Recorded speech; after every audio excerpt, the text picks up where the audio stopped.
Well, I need to tell you all something, and it's the most important thing I could ever say to you. In a little while, you'll know for certain that I'm putting my very life on the line and the safety of my family by sharing this with you. So I hope that buys me at least a few minutes of your precious time. If this video is taken down, it wasn't taken down by me, alright? Now I'm partly doing this to wash your blood off my hands, because God saved my life on a midnight highway one fateful night for this very cause. And He's watching, as He clearly proved that night. See, I should be dead. My sleeping driver was hurling us toward a concrete wall at 100 kilometers an hour when an angel of God was sent to wake me up from a deep sleep with just a whisper, and just in time. And for what? Not so I could win X Factor or buy that dream Porsche or marry that dream girl, but for this, for these words, for this moment, so I can tell you something, so I can warn you about something. Nothing could be more important than this. So cancel that movie you wanted to watch, skip that gym session. Don't scroll down to the next post. Just stay with me. Stay with me. Now, don't worry about the quality of the video or the audio. Just focus on the content. Listen to my voice and trust your eyes. Most of you won't care for the shocking thing I'm about to expose to you, because no one cares. No one cares. Not my exes, former friends, former bandmates, work colleagues, parents, family members, strangers. No one cares. But still, I'm doing all this for one person. One single human being out there. God is calling you, and He's looking for the last ones before the storm. And if you think you know where I'm going with this, please keep watching, because the most important part of this video comes at the end. Now, everything you're about to hear is a fact, and I'll prove it to you. I will leave no room for doubt. And nothing can stop what's coming.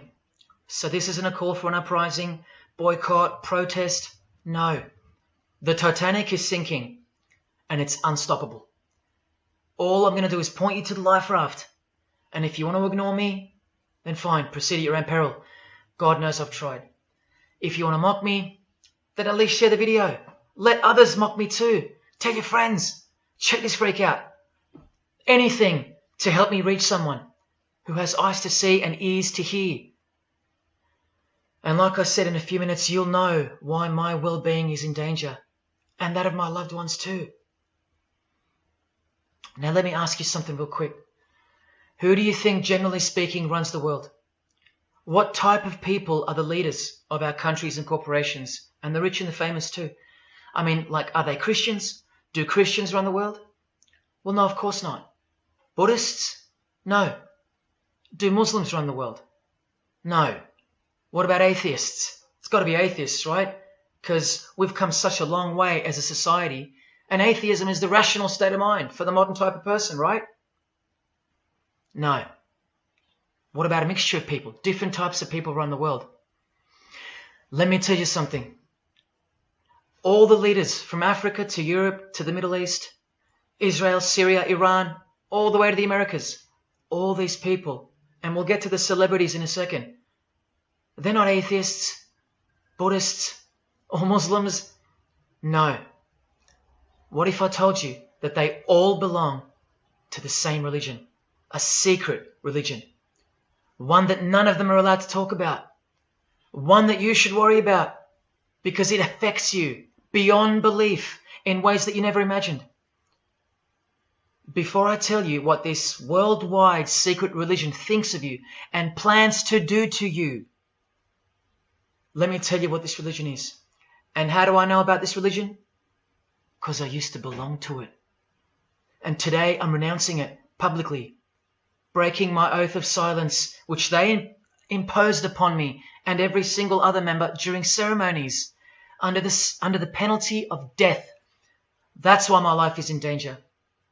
Every person you're about to see has taken the same oath as I did, over and over, no matter where on earth they're from, including Scott Morrison, your Prime Minister and mine. But see, I was plucked from it, saved from its camouflaged clamps, from its extravagant deception and its spiritual corpse, by none other than God Almighty. No one else is going to tell you this.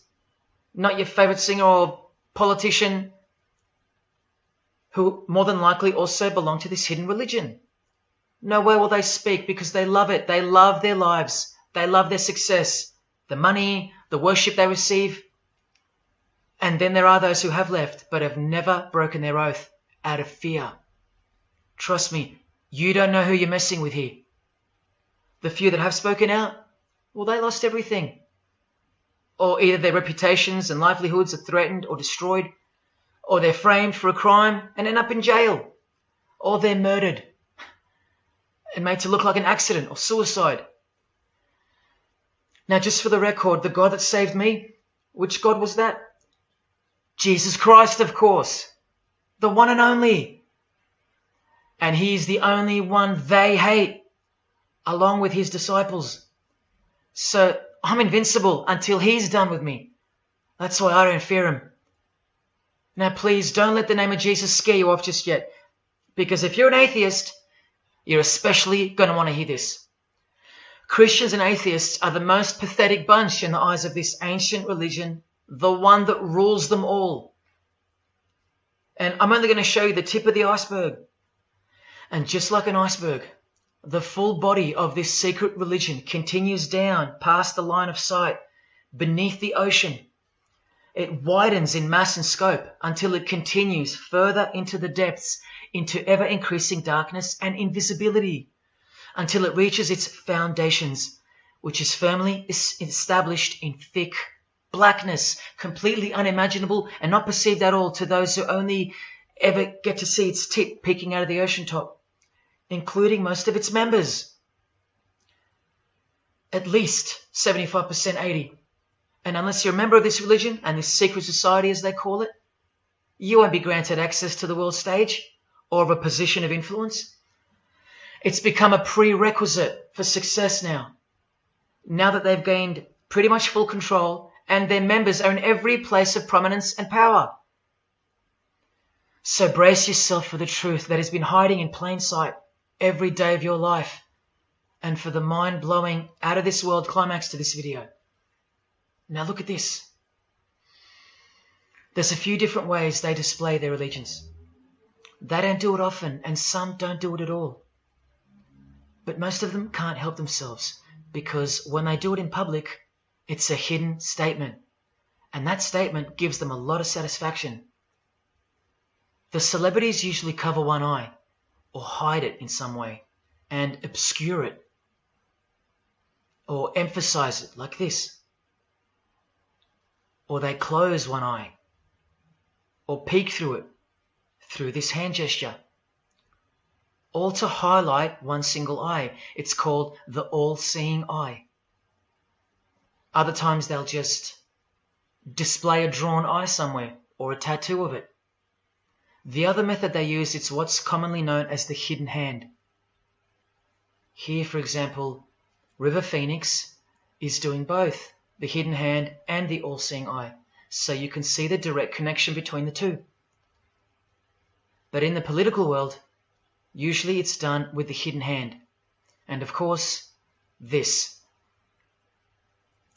That's a secret handshake for the members of the secret one-eyed religion. We'll start with Scott Morrison here, hidden in plain sight as usual, for everyone to not see as usual. Look at the handshake.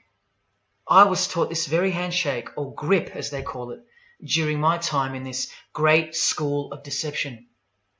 Here's a picture of a normal handshake, and here's the secret handshake. Normal, secret. Now here's Scott Morrison with Daniel Andrews. Normal handshake, secret handshake. All of them are sworn to secrecy under the penalty of death. And remember, I'll prove it to you very soon. Here's former Prime Minister John Howard giving the secret handshake, and Kevin Rudd bowing down to this bloke in front of Julia Gillard. all of whom are members of the religion. And Tony Abbott, you'll see in a second, and he's Julia again. Now, I once heard Julia being asked in a brief interview on TV while she was the Prime Minister. The interviewer asked her, "What religion are you?"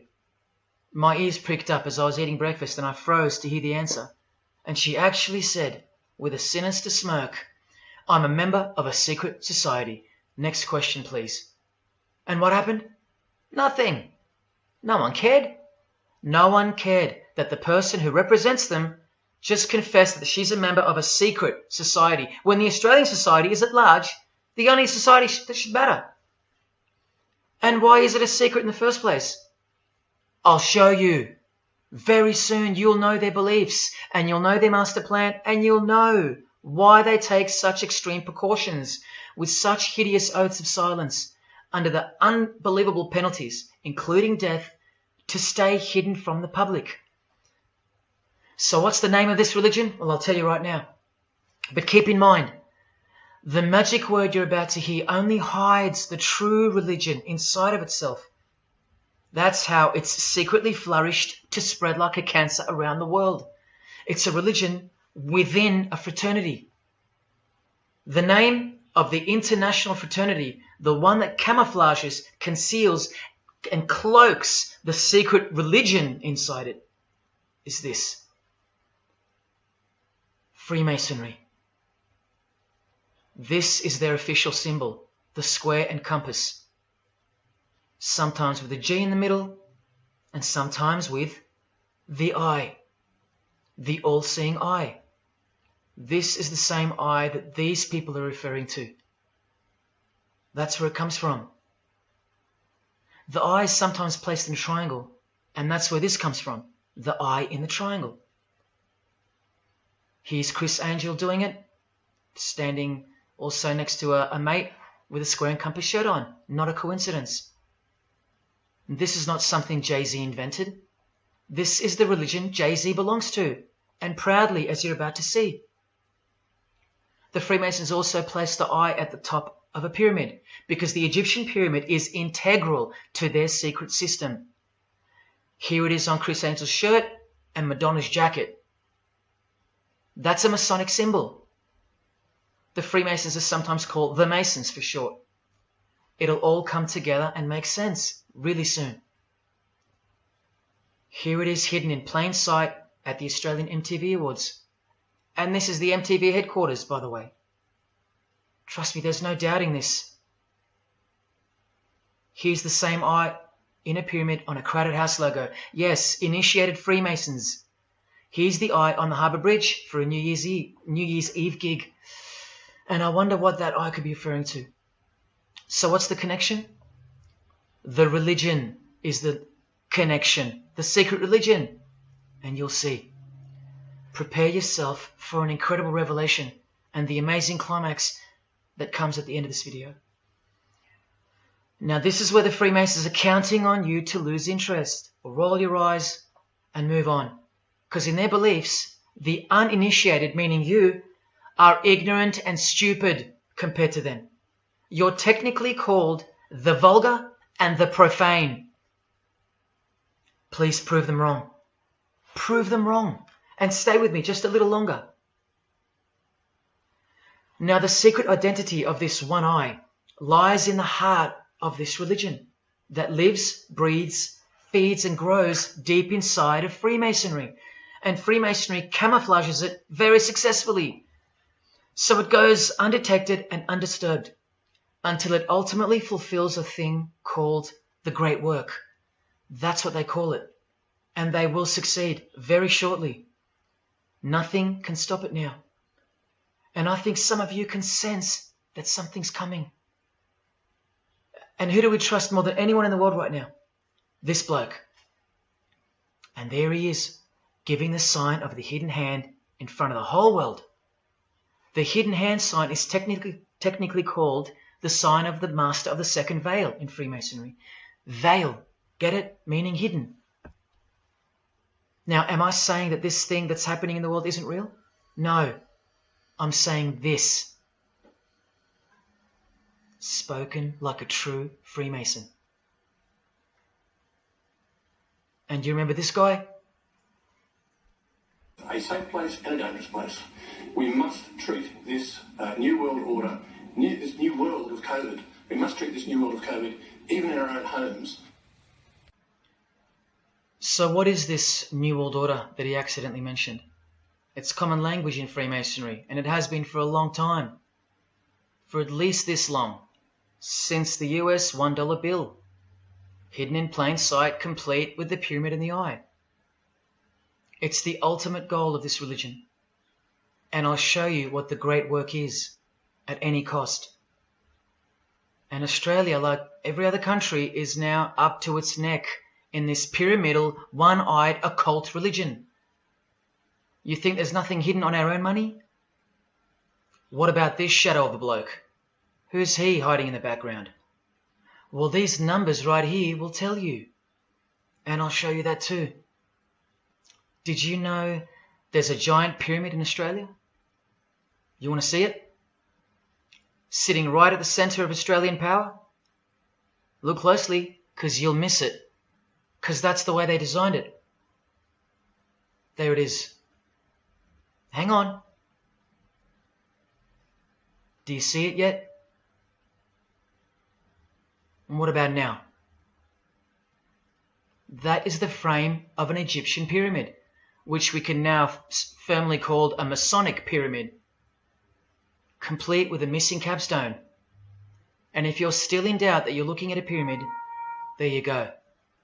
A perfect to-scale pyramid hiding out of sight inside the giant frame that surrounds it. This is going to be so unbelievable to you that you probably won't believe it. Or if you're that far gone, if you really have lost touch with your own soul, you won't care.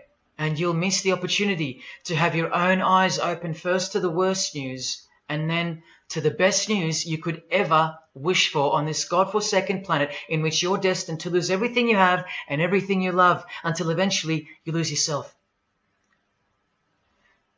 We have to establish what this religion that's hiding inside of Freemasonry actually is, and we will.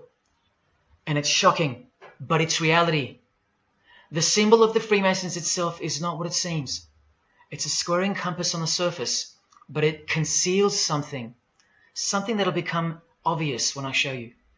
But before we uncloak Freemasonry to see its true nature, its ugly face and its shameful nakedness, because I gave you my word that I'm going to prove it to you. This is the oath they have to take. This is the oath that I took. And your favorite actors and singers, just about all your heroes, just about, even some of your relatives, who probably have no idea what Freemasonry is or was, and why they took such gruesome oaths. So for those who are going to say, my grandfather was a Freemason and he was a great bloke, or don't the Freemasons run that retirement home? Just wait. Because I'm talking to Freemasons here as well. And don't you worry, they're going to come out of the woodworks.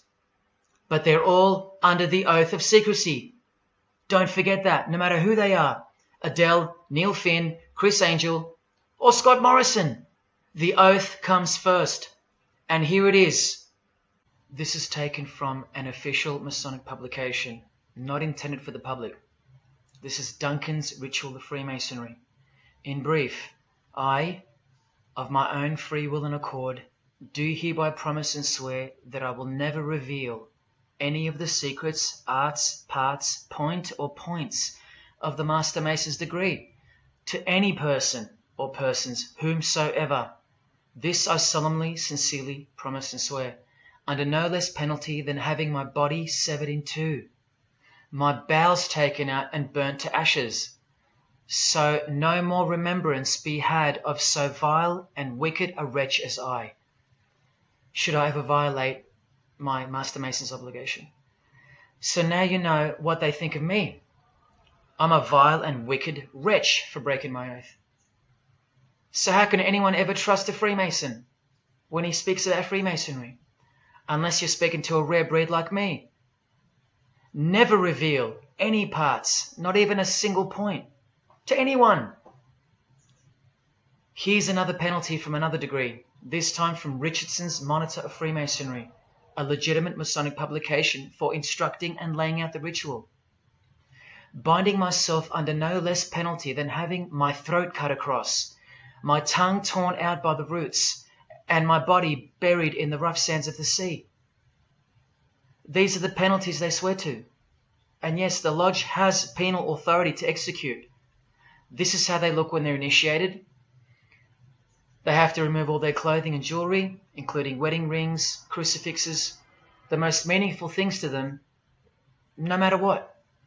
They have to go, because complete allegiance to the society is required.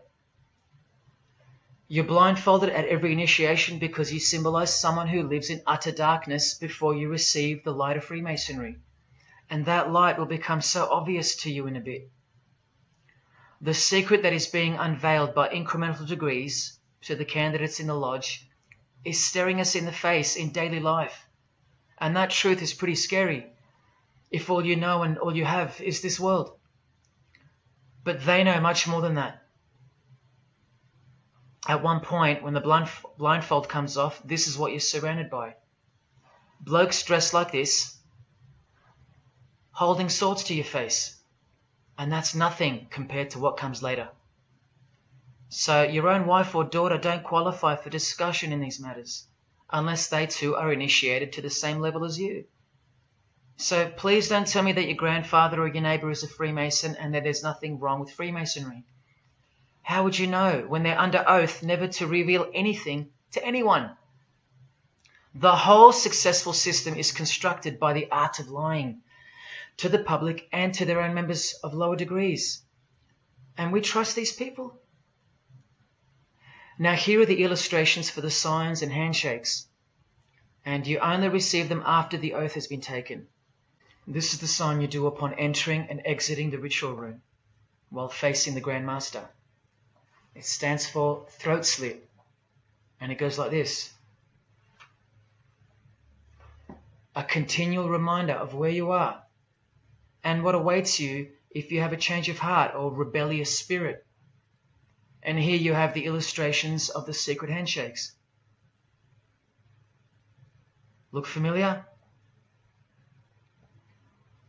And this is the sign of the Master of the Second Veil. See? Purely Masonic. You don't pick this stuff up off the street. Now this is how it's generally executed in the public arena.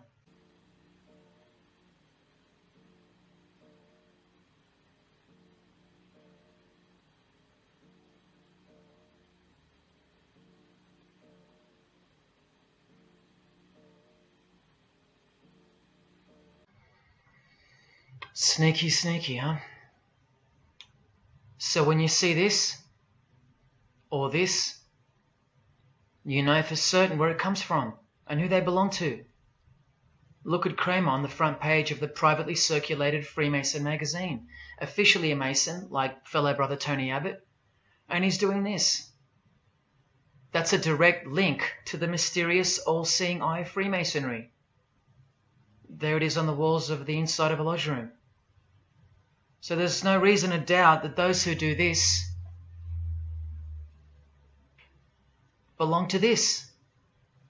This is another sign they do quite prominently. It's the sign of silence. This is from Richardson's Monitor of Freemasonry again, a finger over the lips. Now these signs are slightly morphed over time, so covering the mouth in a variety of ways is the expression of being bound to secrecy and silence. Silence or death, as Little Wayne here is portraying. Here's the oath of a second-degree Freemason on page 21 of Richardson's Monitor of Freemasonry.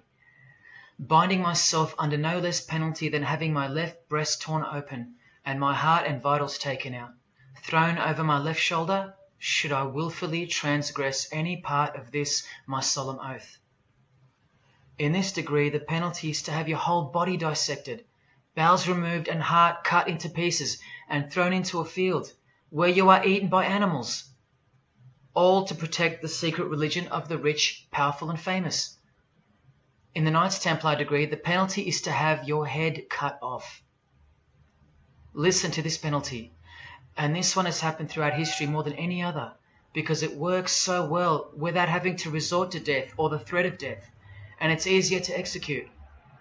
Now this applies to all areas of industry.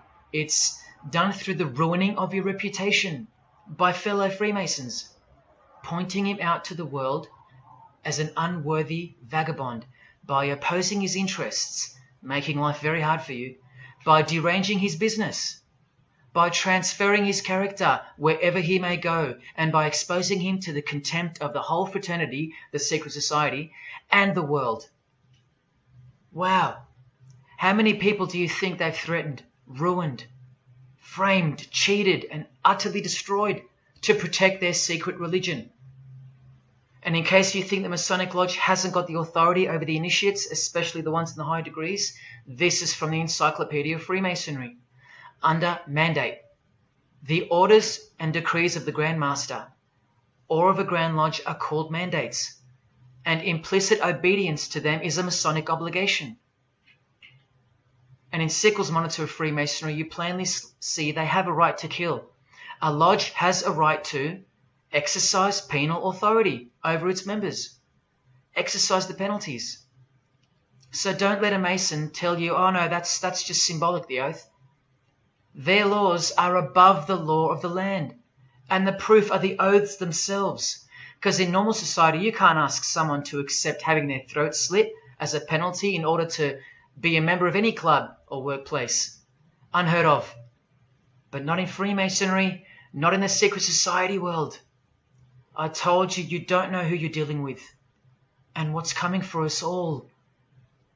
Here's what they think of the public. Here in speaking to the candidate, it's stated, but have a care not to defile the sanctuary by a spirit of curiosity, meaning don't try to join us just for fun. And take care not to increase the number of the vulgar and profane, meaning don't invite too many outsiders to join because they're vulgar and they're profane. This is more or less an invitation-only fraternity. Here from the Encyclopedia of Freemasonry again, written for Masons only and written by 33rd degree Masonic legend Albert Mackey, stating the same thing. Masonic definition of profane. One who is ignorant of the sacred rites of Freemasonry. One who is not allowed to enter the temple and behold the mysteries. And here, being uninitiated. That's the world at large. And here from this old ritual book written by the same legendary author, in the 33rd degree initiation, the Mason drinks wine from a human skull, which has been the cause for a few to leave Masonry, because they wonder, whose skull is this? In the 30th degree, part of the ritual involves stabbing skulls. Illustrated right here. The process of submitting the member further and further involves things like this. See, the candidate who's seeking admission into the next degree to receive more light has to be humiliated and intimidated. This guy here has his foot on the candidate's head. This is what our celebrities and politicians and the most prominent members of our society have done and continue to do. No one is exempt from this. And this is the intimidating and frightening path that you must take that binds you to the secret society before you are revealed the true beliefs of the religion. So can you see the risks I'm taking? You have to stay till the end. Don't let me down. Don't let yourself down or your fellow man. Believe me, it'll be worth it. Now here's one of the 3 greatest Freemasons of all time, who actually helped construct the 33 degrees or rituals of modern Freemasonry, Albert Pike. A hideous man with a deeply complicated mind, and one who will soon help you to see who they really are. This is how important he is to Freemasonry. He's buried here, in the House of the Temple, a Washington Masonic Lodge, just around the corner from the White House. He was called the Grand Commander, Sovereign Pontiff of Universal Freemasonry, a giant of this secret society, the only Confederate general who has his own statue. And who were the Confederates? The dudes that fought for slavery, not against it, defeated by Abraham Lincoln, who was surrounded by these Freemasons, and who was assassinated by this one, John Wilkes Booth. doing the same sign of the master of the second veil. A Freemason assassinated Abraham Lincoln. Undisputable when you have the eyes to see. Now, Albert Pike writes in his colossal work, which some refer to as the Bible of Freemasonry, called Morals and Dogma, and on page 113 he says, "What can there be in common between the vile multitudes and the sublime wisdom?" That's what Freemasons possess, sublime wisdom. That's what their secret is. It's sublime. The secret I'll reveal to you. Now, just quickly, here's Freemason Kanye West. Here he's giving the Masonic grip to his brother Mason Jay-Z. Look at the lapel he's wearing in this picture. It's the same double-headed eagle as on the front cover of the so-called Bible of Freemasonry, Morals and Dogma, written by the Grand Commander Sovereign Pontiff of the religion that Kanye and Jay-Z have been sworn into and thus granted access to international success. His Christian conversion isn't what it seems, and you'll soon see what job he has to do. Now look at what else Freemasonry thinks of the uninitiated, from the words of the Grand Commander himself. The truth must be kept secret, and the masses need a teaching proportioned to their imperfect reason. I hope you're listening, because we're about to get going here. These truths were covered from the common people as with a veil. There's that veil again. And the mysteries were carried into every country. Freemasonry was secretly imported from the East into the whole world to weave its web in the darkness to increase and advance its agenda. The sages, meaning the enlightened ones, always had an esoteric creed, unknown to the vulgar. And here he says, to the end that the vulgar heard, seeing might not see anything, and hearing might comprehend nothing. Are they right? Am I wasting my time, laying it all down for nothing? Because they know you so well?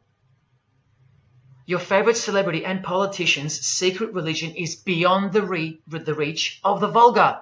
Vulgar is what you are to them. He won't tell you. She won't tell you. And they won't tell you.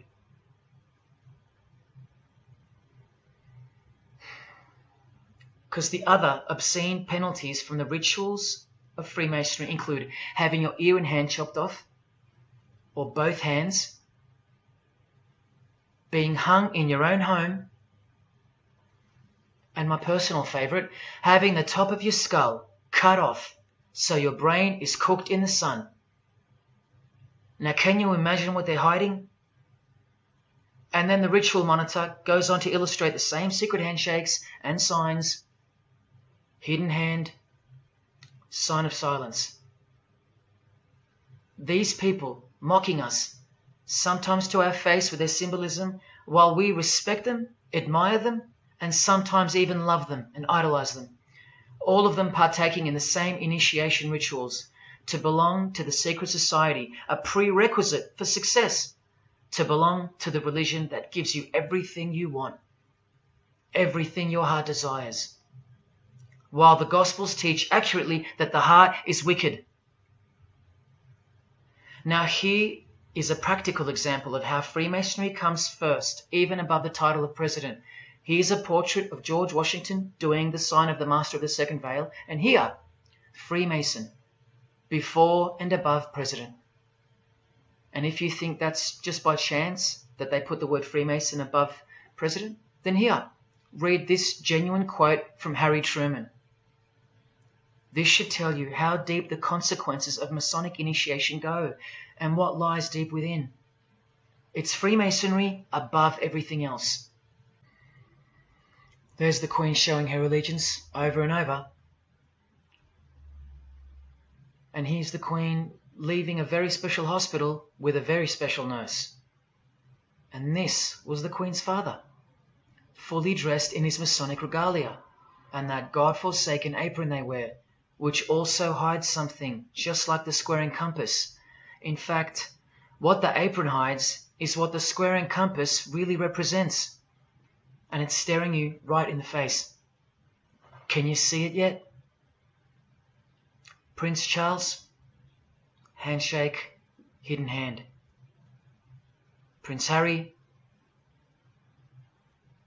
Prince William. And here is the Grand Master of English Freemasonry, Prince Edward, also in full gear. What a lovely looking chap. And now he's giving the Masonic grip in front of this stone that was placed there to memorialize his visit to Cape Town Lodge. And what about this guy? Prince Philip, husband of the Queen. Do you remember him saying this?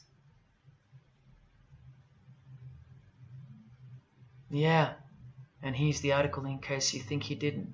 Initiated member. Do you slowly see what the Masonic mindset is? We are beneath them. And the craziest thing is, if they can turn you into what they think of you, then you deserve what's coming. It's a natural law. It's the law of nature. And I'll soon show you their real Bible, for lack of a better term, which justifies it all, and the one which guides their morals. And it makes a lot of sense, because the power of the deceptive phenomenon of Freemasonry lies in the fact that it contains real truth, intertwined with untruth. Now, this actual book that guides their morals and plans, it isn't written by hand, and it's been around longer than the Bible. So they think it's purer, sublime as they call it. And it's the foundation on which the religion is built upon. And that Bible, so-called, that unwritten Bible, is the key to unlocking its secrets. I'm going to hand you that key. And it's all going to come together like a flood. So they're going to own it all by their own words and actions. And they're going to introduce us to a new system of life, but only after a number of shocking events take place, which I'm so close to telling you about. But first, I have to tell you the name of the secret religion and the identity of the I. Now, for the few of you that think of hospitals and charities and nursing homes when you hear the word Freemason, a word which I soon hope to never speak again after this video, well, it's a front, a cover story, and like everything else in this presentation, I'm going to show you. This too is for the poor Freemasons that are going to have the call to make an appearance in the comments section trying to defend their beloved fraternity. This is 33rd degree Freemason Manly Hall, who was named Freemason of the Century by the Scottish Rite Journal in 1990. And you'd be surprised how many Masons have never heard of him, because they don't bother entering the Masonic library and searching out the mysteries themselves. These same Masons think they know something, and they parade themselves on websites and social media, calling people like me, oh, he's just an anti-Mason, anti-Mason. Blind fools at best, deceivers at worst. Well, the Freemason of the Century wrote in this book and in this chapter, Freemasonry is a fraternity within a fraternity, an outer organization, concealing an inner brotherhood of the elect. One visible and the other invisible.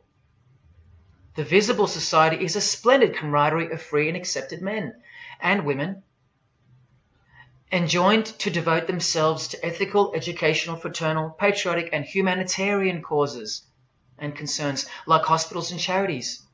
But the invisible society is a secret and most august fraternity whose members are dedicated to the service of a mysterious arcanum arcanorum, meaning mystery of mysteries. Now I wonder what that could be. So once again, don't listen to the lost or deceptive Masons that'll come here trying to cheat you from the truth, telling you that I don't know what I'm talking about or calling me an anti-Mason. Because there you just heard it. There's a Masonry for the majority of Masons, and then there's the real thing, the secret religion, which should shock you when it's announced. These same lost or deceptive Masons also love to repeat, like parrots, that Freemasonry is not a religion. Well, what does the Freemason of the Century have to say about that? From this book, he writes, Masonry is essentially a religious order. Not just a little bit religious, but essential. And here, the iconic giant of Freemasonry says in Morals and Dogma, every Masonic lodge is a temple of religion, and its teachings are instructions in religion. So please, sit down, Masons, because Freemasonry is a religion. And soon, I'm going to tell you what it's really called. Now look at this from the same book, and speaking about fellow Freemasons being initiated in the lodge room. Part of the symbols are displayed there to the initiate, but he is intentionally misled by false interpretations. Their true explication is reserved for the princes of Freemasonry. The whole body of the royal art, which you'll know all about soon, was hidden so carefully in the high degrees. So you see, the whole thing is built on lies. And the ultimate liar lives inside the triangle, above the pyramid, so that even the highest Masons are living a monstrous lie. Wake up, Masons. Even you are deceived, just as the public is. Unless, of course, you're hungry enough to want to acquire all the power and climb up that pyramid closer to the eye that sees all. In that case, close your mouth, go back to your lodge, and good luck to you. Or, of course, grow some kahunas and be honest. But then you can't, right? Because you'd be breaking your oath. Sad. Oh, it's good to be free, under the wing of the true master. Stick around if you're interested, and you'll get to see some wonder. When I pull that cloak called Freemasonry right off, and those that are still here watching will get to see the true colours of the nakedness and the horror of the Masonic Lodge, and the religion that rules them all. Another thing that Masons will repeatedly say is that this has nothing to do with Freemasonry, and it's just a conspiracy theory. Well, the 33rd degree Freemason of the century also wrote this book about 100 years ago, The Secret Destiny of America. And look at the front cover. And I'll tell you why America is so important for the ultimate goal of the secret society. It's disturbing, but it's also essential in understanding the near future and what's going to take place. So for the Freemasons that still say that this is not a Masonic design, especially this Masonic website called Masonic Info, insisting here that even the eye in the triangle or pyramid is not Masonic. Completely laughable and pure disinformation for the stupid masses. Try arguing against this. This is from a 1960 copy of the New Age magazine, an official organ of the Supreme Council of 33rd Degrees. No higher authority in the United States to speak of the relationship between Freemasonry and the US $1 bill. Masonic symbolism in a $1 bill. Look at them all. 13 leaves, 13 bars, 13 feathers, so on and so forth, and of course, this, the Masonic all-seeing eye, located in the pyramid. So, you think this is a conspiracy theory, or just a plain conspiracy? Well, here's JFK, yes, a Freemason, but one who had enough when he wanted to print money disassociated from the Masonic central banks, just like Abraham Lincoln, and he paid the price for it as well. Listen to the speech we never hear about in school. More proof that they control the education system here and everywhere. Please, just have a quick listen to this. Ladies and gentlemen, the very word secrecy is repugnant in a free and open society, and we are, as a people, inherently and historically opposed to secret societies, to secret oaths, and to secret proceedings. For we are opposed around the world by a monolithic and ruthless conspiracy that relies primarily on covert means. I am asking your help in the tremendous task of informing and alerting the American people.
As I said in the beginning, you're just seeing the tip of the iceberg peeking out from the ocean top. I told you, all personalities in the field of great influence are initiated members of Freemasonry. Otherwise they wouldn't be there. Within 60 seconds of me telling you what international Freemasonry really is, I'll prove it to you. Unequivocally, within 60 seconds.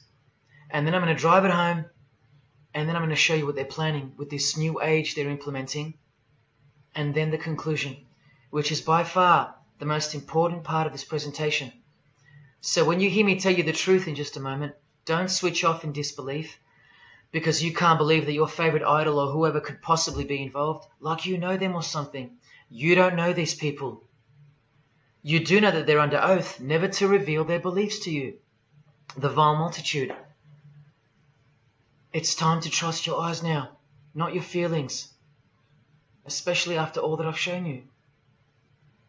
This is why the secret religion is so hidden. This is why it's so ingeniously designed through layers of lies upon lies, cloak upon cloak, and oath upon oath, concealing the truth for its chosen few. What is Freemasonry? What is the most secret yet most powerful religion in the world? Well, that's easy. We live in an evil, evil world. So there's only one religion that befits it. Freemasonry is Satanism in disguise. Now start the clock. From Morals and Dogma, prepared for the Supreme Council for 33rd degree. That's the highest degree in Freemasonry, and written by the undisputed heavyweight champion of modern Freemasonry, Albert Pike. On page 321, he boldly states, Lucifer, the light bearer. Strange and mysterious name to give to the spirit of darkness. Lucifer, son of the morning. Is it he who bears the light? Doubt it not. Did you hear that? Lucifer is God, and do not doubt it. Come on now, stay with me. Here from the Encyclopedia of Freemasonry, written by 33rd degree Freemason, a beloved member of the craft, Albert Mackey. He tells us whose name represents the good principle in Freemasonry's secret worldview. Writing under the Masonic meaning of the word pentagram, he says that the pentagram, depending on its position, represents good or evil. See how he puts the positive aspect in the first position? Good first, evil second. Good or evil, light or darkness, victory or death, initiation or profanation, Lucifer or Vesper. Lucifer is good. Lucifer is light. Lucifer is victory. And Lucifer is true initiation. See, if you're not initiated, you're profane. If you haven't figured out that God is Lucifer, you're vulgar and profane. You're stupid, in their own words. That's the beginning of their big secret. God is the devil, and we're already in hell right now. Now from the Freemason of the Century, Manly Hall, and this will make it 3 out of 3 legends of Freemasonry stating the same thing. In The Lost Keys of Freemasonry on page 76, when the Mason learns that the key to the warrior on the block is the proper application of the dynamo of living power, he has learned the mystery of his craft. The seething, surging energies of Lucifer are in his hands. Do you see? The world's hidden religion, with its universal one-eye symbolism, who was revealed slowly and by degrees only to its dedicated members, is Satanism, or Luciferianism as they prefer to call it. Now all the oaths make sense, don't they? Now all the rituals make sense. Now all the penalties make sense. And their secret signs and symbols and handshakes all make sense. While the bulk of Freemasons make the external image of the fraternity and know nothing of who rules over them and who or what they're protecting. But which craft do you think the Freemason of the Century is talking about here? Which craft? Which craft? Which craft? witchcraft.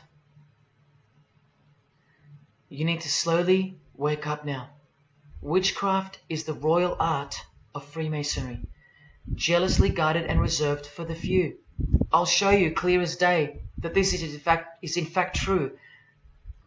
This is the symbol of Satanism. And this is the symbol of the lodge of female Freemasonry called the Order of the Eastern Star. Look at that.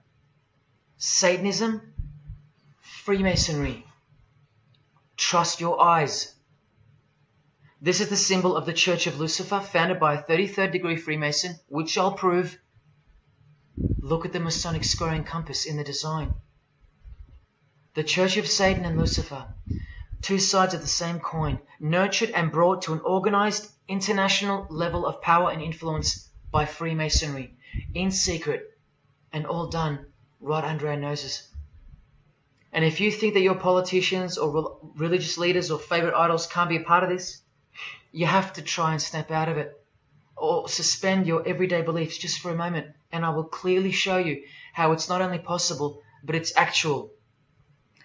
Please, I feel like it's now or never. If you don't get a glimpse of this now, then when? Who else is going to tell you this? When will you next be confronted with this? This is reality. And as much as you thought that ordinary people came into positions of power through hard work or concern for society or family connections, combined with brains and talent, that's not the case. That's the fantasy. This is the reality. They all go through Freemasonry. You think that Sam Worthington was so talented that he was picked over all those American actors to star in Avatar? Of course not. He was a Freemason. And so was the director, James Cameron, of the highest caliber. You have to remember that to them, Lucifer is good. Lucifer is the liberator. Jesus is the suppressor. Lucifer is pure love. Jesus is impure love. Lucifer left heaven for you. Jesus was crucified because he was a false Messiah. The world has always been deceptive, and we have been magnificently deceived. Here is an incredible example. Pay attention. This should blow your mind. Charles Darwin, the father of atheism and rationalism, was an initiated Freemason, doing the hidden hand of Freemasonry in this picture, and the vow of silence in this one. This would have remained unknown to us because no one's going to teach us this. But now we have the tools to see his beliefs, not through his words, but through his signs and symbols. I told you they can't help but to show off their allegiance, because they think we're stupid, vile, and ignorant. And I've proven that to you as well. So once again, are you going to prove them right by switching off and ignoring this? Well, unfortunately, more than 90% of you will. But what I'm giving you here is priceless knowledge, because no amount of money or success can substitute its importance. And I'm risking everything but my own salvation to share it with you. If only for the few of you. Think about what you've just seen here with Charles Darwin, because I don't know if you got it.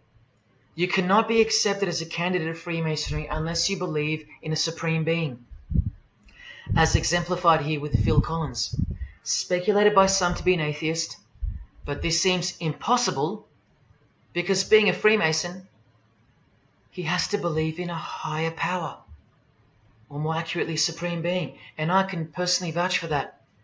And look here in the Masonic Oath itself. The candidate says, I will not aid or be present at the initiation of an atheist, a madman, or a fool. Freemasonry believes that to be an atheist is to be the equivalent of a madman. And they're right. Yet while they propagate atheism around the world, in universities and schools, Charles Darwin himself was a believer in an intelligent designer, a supreme being. He had to be, because he's a Freemason. And that intelligent designer that gave birth to us is named Lucifer in the highest degrees of Freemasonry. See? Never tell. He lied to you, because that's what Freemasons do. The whole thing is a giant lie that was carefully constructed by mutilating the truth, because mutilated truths make the most successful lies. This is the secret to their success, a lying tongue and a lying spirit from the 1st degree to the 33rd degree, to each other and to us. I've proven that as well. And what did Jesus, how did he describe their God? The father of lies. How accurate. The one who comes to cheat, kill and destroy. How accurate again when I tell you their plans. Look here, Charles Darwin is noted as an influential figure by the Satanic Temple. And proof for them, apart from the intelligent design that is all around us, that Lucifer is real and that he's the god of this realm, is the power of witchcraft or magic. Magic works because there's a hierarchy or a pyramidal power structure in the spirit realm, a realm devoid of any love for you. And these spirits can be conjured up and summoned by the practitioners of the royal art of Freemasonry.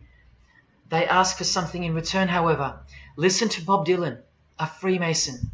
Hidden hand, one eye symbolism.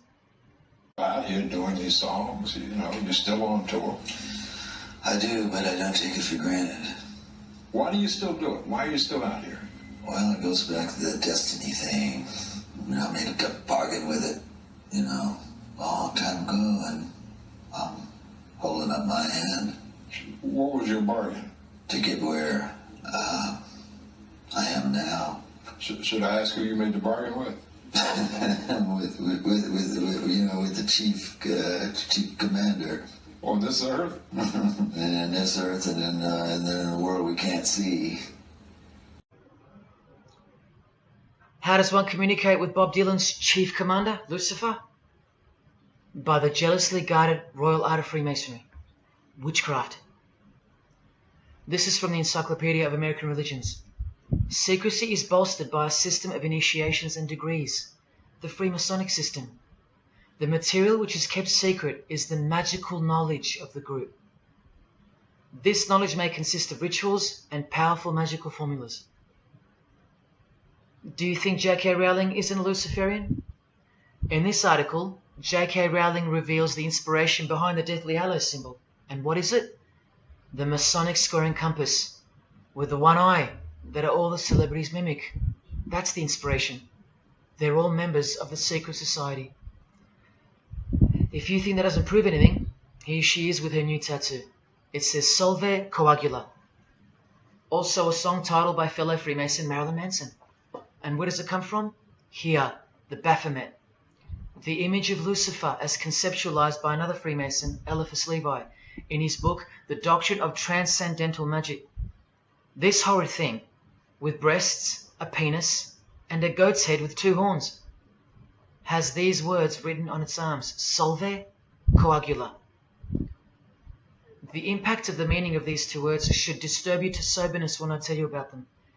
Because apart from other things, they involve the process in which the new system will be implemented at unbelievable cost to you and I. Here's a statue of the Baphomet at the temple, Satanic Temple, complete with 2 little kids admiring it. That's J.K. Rowling's religion, Satanism. The secret religion for the highly evolved and the highly successful. Welcome to the real world.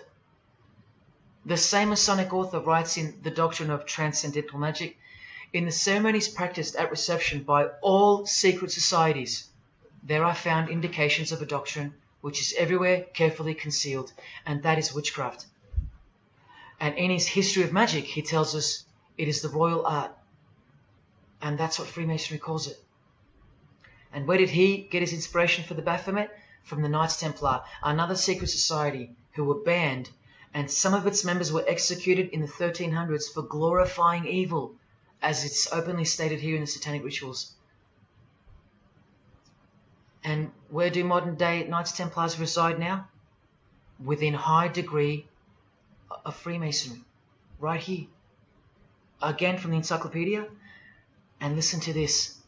The continuing impact of speculative Freemasonry, which means modern day Freemasonry, provided fertile soil in which new magical orders could grow.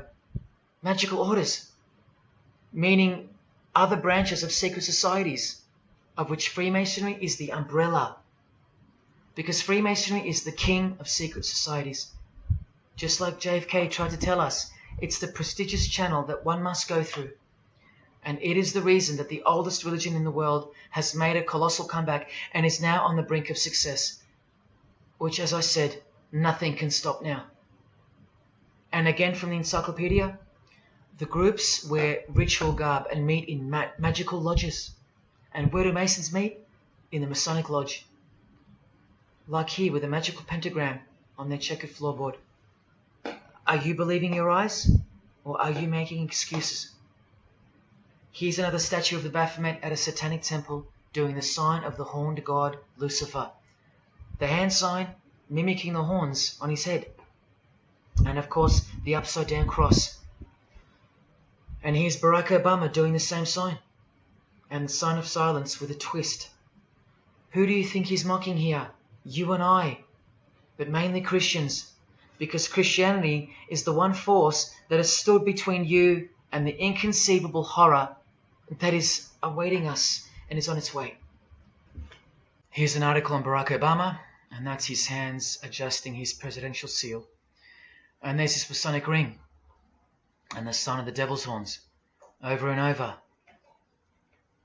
Freemasonry and Satanism are intertwined. Look at these Masonic politicians throwing up the devil's horns. George W. Bush. Look how sneaky and sinister the look on his face is here. And the manner in which he's delivering the sign. In front of the whole world. Is he a fan of rock music? Is he saying I love you in sign language for the deaf, like some people like to say? This is his fraternal order called Skull and Bones, also known as the Order of Death, where you lie naked in a coffin with what's called a temple prostitute during initiation. Clearly a Masonic order, with this guy displaying the hidden hand of Freemasonry. In Stanley Kubrick's last movie before his death, he's telling you that all prominent members of industry, including politics, as the movie goes on to show, are members of a satanic secret society. In it, he shows the members engage in an orgy and feast after the ceremony of dedication to their horned god. To identify which secret society he's referring to, he leaves the clues in the artwork. Not once, not twice, but 3 times.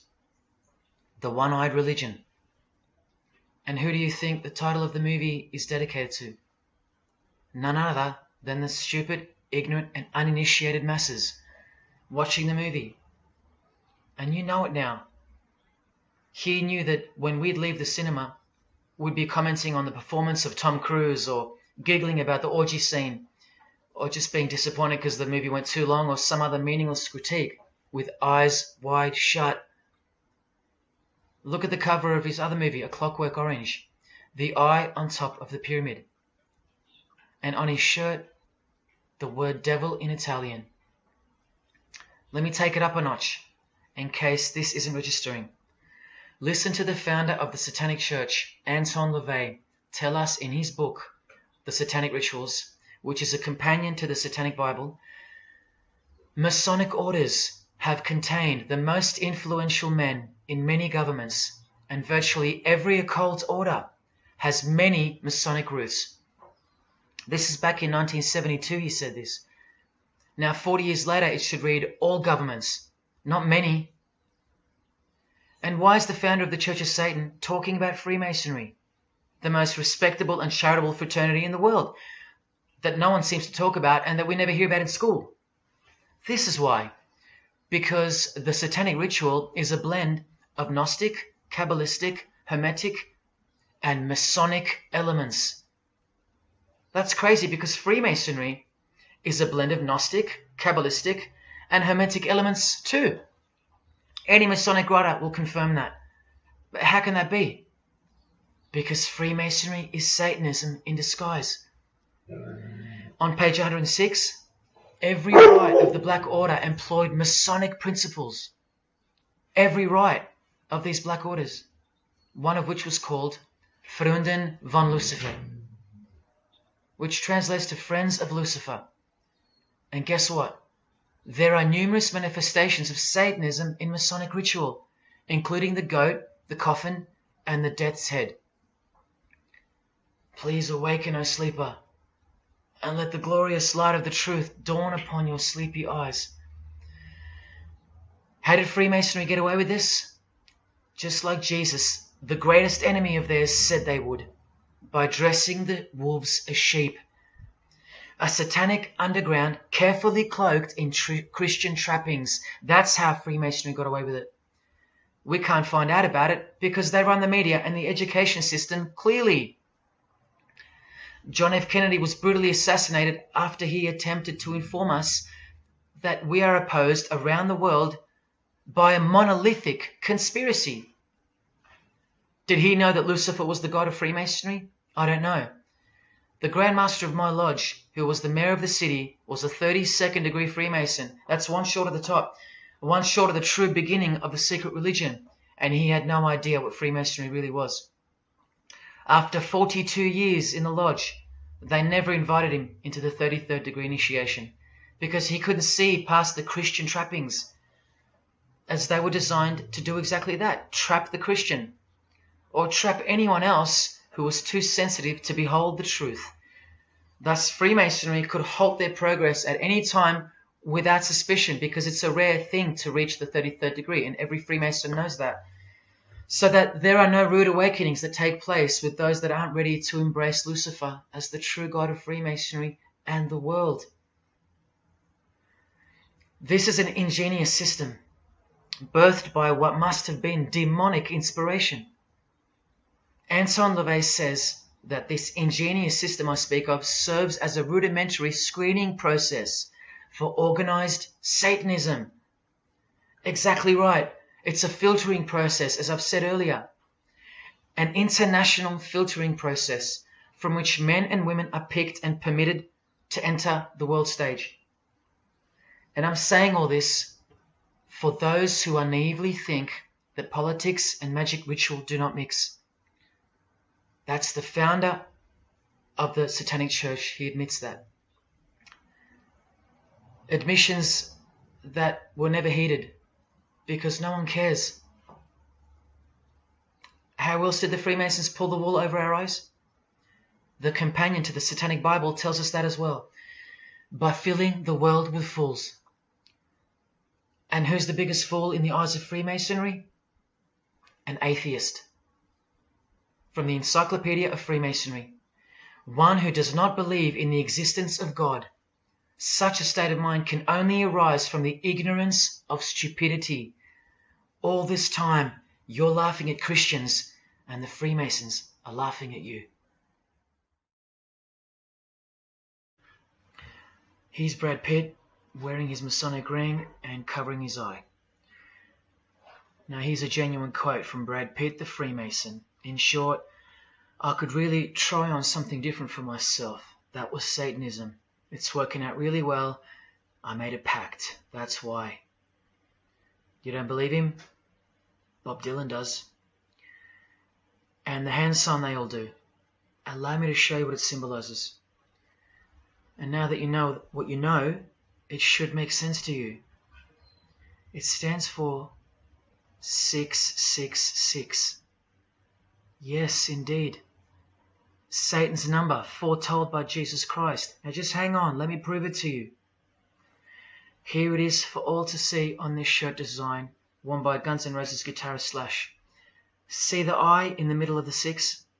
Repeated 3 times? That's 666. In this one, the design in the shirt is clearly demonstrated by the person wearing it. Another example, the hand sign with 3 6s on the shirt. Here's a movie poster, the hand sign and the 6 on his lapel. Connect the dots.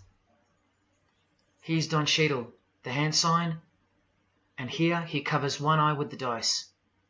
What's the number on the dice that he holds toward the camera? 6. There's literally 3 6s that manifest in the hand sign itself, like this. That's why they do it. Here's Drake with the most obvious example, holding up the hand sign with the all-seeing eye of Lucifer on his bicep. And here, blatantly connecting the 6 to the hand sign on the artwork to one of his songs. The hand sign over one eye, obviously signifying a 6. This is proof.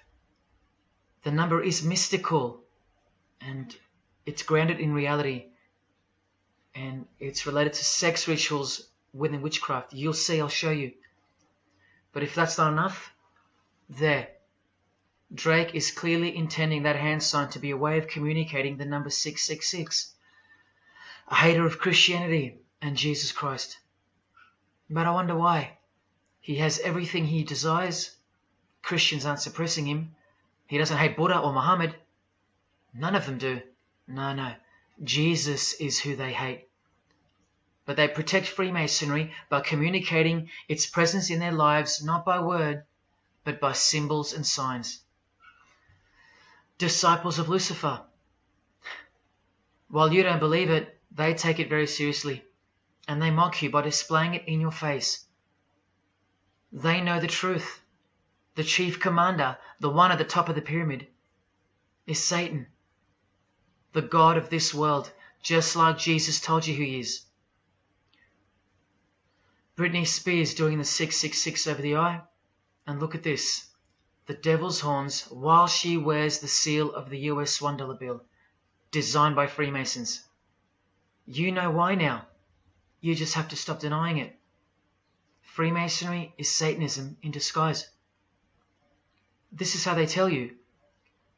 Let's go to Britney's close friend, whom she tongue-kissed in front of the world, sexualized as these people are, and for all the girls out there to be inspired and corrupted by. Madonna, wearing the same Masonic design as Britney. 666 hand sign, the one-eye symbolism, and the vow of silence. The vow of silence with her fellow practitioner of witchcraft. The Masonic eye in the triangle behind her, and now the upside-down cross of Christ on her outfit. A member of the secret society who hates Jesus with a passion, as you can see here with Lucifer, the god of Freemasonry, giving her oral sex. Deep despisers of Christianity. Are you wondering why yet? The sign of the devil's horns here, meaningfully placed and done with precise intent, like with all of them. And here teaching her poor children to follow in her footsteps. Truly only God knows how many young people she's perverted in her career, all orchestrated by Freemasonry. Here's the founder of the Church of Satan again, Anton LaVey, showing the horn sign. The horned god of the witches, as illustrated by Una Woodruff in her book Witches.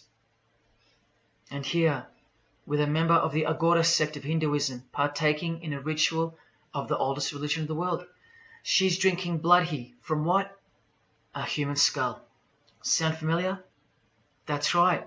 That's what all the high-level Freemasons do, except they use wine, until they themselves are invited into the secret religion. It's ritualistically done to gain magical abilities, not a myth. And look at her hand sign. It's also known as the El Diablo. Do you still think this hand sign is a joke, or it's misunderstood or misrepresented by people like me? Look at the cover of Anton's other book called Satan Speaks. Look at the eye. He has one eye emphasized. Can you see? What about the image of Lucifer in the Satanic Temple? Look at the right eye. It's darkened. You ready for this? From the Bible. And this passage is thousands of years old. Woe to the worthless shepherd. His right arm shall be completely withered, and his right eye shall be utterly darkened. Where do you think this hatred for Jesus comes from?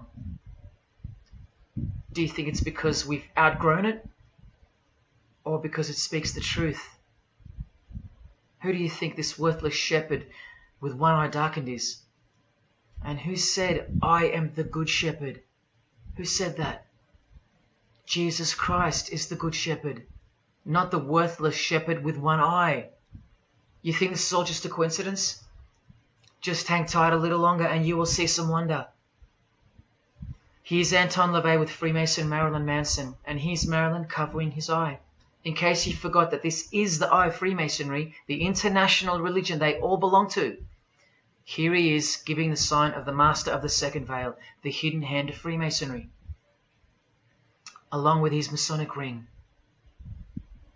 You know how many presidents and journalists and common men have tried to expose Freemasonry or get it shut down, get it banned? Well, those days are long gone. Marilyn Manson, the Freemason who tears the Bible into pieces on stage during his performances, he captured the fundamental purpose of Freemasonry's existence very well when he said in an interview with Spin magazine in 1996, "Hopefully I'll be remembered as the person who brought an end to Christianity," echoing the dreams of grandeur, just like his spiritual father. Now Kesha, one-eye symbolism of Freemasonry, the eye in the triangle, and the sign of silence. So she's a member. And behold, an inverted cross in her music video, inverted cross on her outfit, and a satanic pentagram on this outfit, just like the symbol of female Freemasonry. You think none of these Freemasons look like witches? Really? And none of these witches in the making? Remember, 90% of them don't know what they're serving, or what they're doing there, or why they're taking oaths of such silence and such penalty. Avril Lavigne does, showing her allegiance with the one-eye symbolism, participating in lesbianism in a video, influencing the masses, subtly stealing our innocence. And what's on her helmet? One eye. And doing the El Diablo with pentagrams at her concert. Anthony Bourdain with his one-eye symbolism, he was openly a hater of Christianity. And what kind of woman would suit a man like this? Well, a fellow member of the secret society who hates Christianity too, of course, Asia Argento. One-eye symbolism, again and again. The sign of Lucifer's horns, and this pose of his image. Remember the Baphomet. There's Asia mimicking its pose, complete with the finger position. Creatures with breasts and an erect penis and a goat's head. You know, things you find normal now, thanks to international Freemasonry, normalizing evil and filth through multiple levels of and avenues of propaganda and influence, including television, movies, music videos, schools, education, through legislation, through passing of laws to protect the evil nature, and of course through your favorite idols. Chris Hemsworth, just your everyday good Aussie bloke? I'm afraid not. One-eye symbolism and the sign of silence, both of which mean he's taken all the disgusting oaths of Freemasonry under the penalty of death, thus catapulting him over the competition, never to promote Christian values or Jesus Christ again. The 666 hand sign, and now, see how the hand symbol makes sense? Amber Heard, who was married to this Freemason, who's best friends with this Freemason. I told you they only date, marry and associate with their secret society. Here with the 666 over one eye, and this tweet. I think it's a tweet, I don't know. Look at the one eye closed, darkened if you will, and identifying its meaning with the devil's hand symbol. Of course, she camouflages the whole thing with her misdirecting words for the dumb masses. But we can see through that now, right? But look, it's Elon Musk replying. He's a fan of Amber Heard. Or is there more to it? Good sign, he says. The sign of the devil's horns. The fertility god. The sex god. That's what he's referring to. Why on earth would he point that out? You know why. But to be sure, let's go to his wife or girlfriend, Grimes. One eye. And whose eye is it? You know that too now. The God of this world, who hates Jesus Christ just like she does. 2 inverted crosses of Christ and the pentagram. And what about Elon's mother? Of course, all members of the secret society. Most of us who never even knew it existed. Blink-182 initiated member with some of his secret brothers from the lodge. Vow of silence. Sign of the devil. Cyndi Lauper, all-seeing eye. Vow of silence. the sign of the god of this world. Christian Bale, who thanked Satan at an award show, doing the sign of the master of the second veil, the hidden hand of Freemasonry. Ashley Tisdale, all-seeing eye, social media post, and hanging out with her boyfriend, who proudly wears the satanic cross. You think they belong to the same religion? Of course they do. Bonnie Wright, one eye, and the satanic horns. John Cleese, I include him here because he's a well-known hater and mocker of Jesus Christ and Christianity. He got rich off it, and he's a proud Freemason, showing his allegiance. Motley Crue, Nikki Sixx, Tommy Lee, Vince Neil holding a cross upside down, and their album cover. Secretly Freemasons under oath while promoting Satanism in the open, doing their job and influencing the masses to hate Jesus and Christianity and to live a life of sin through seduction of their music. Secret Society member Jimi Hendrix hiding one eye and telling you about the secret powers of music. Nirvana, Kurt, bass player Chris, Dave Grohl, Dave and Jack Black making the sign of the pentagram, a geometric tool used in the magical curriculum, and Dave wearing his upside down cross. Hard to listen to all those beautiful songs he's written now. Courtney Love and her daughter glorifying the symbol of Satan, and Nirvana discovering something on a road trip while covering some numbers up. Proud Satanists, all secret Freemasons. Here's Quentin Tarantino. Now that we know what we know, can you see through this picture to reach its true meaning?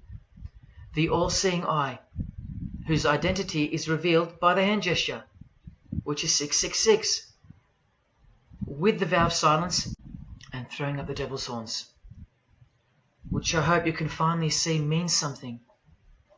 Share. Can this get any more obvious now? The sign of the vow of silence being made with the sign of the devil, telling you that the secret which isn't to be spoken of is Lucifer, right there in front of you. Speaking through signs and symbols, like Confucius said, signs and symbols rule the world, not words nor laws. Cardi B, I just want you to see a few connections between the one-eye symbolism, the 666 hand sign, and the horned God symbol. Eddie Izzard, all-seeing eye, hidden hand, and mimicking the horns of the Masonic God. Oh, but men love the darkness rather than light, as the scriptures put it so solemnly. Look at how precise that statement is, with high-ranking Freemasons loving the darkness so much that they define the darkness itself as light. Watch. In MasonicWorld.com, an article by Worshipful Master John Alexander, who has journeyed from the lower degrees to the high and sublime degrees. This is the religion of our leaders and celebrities, so listen.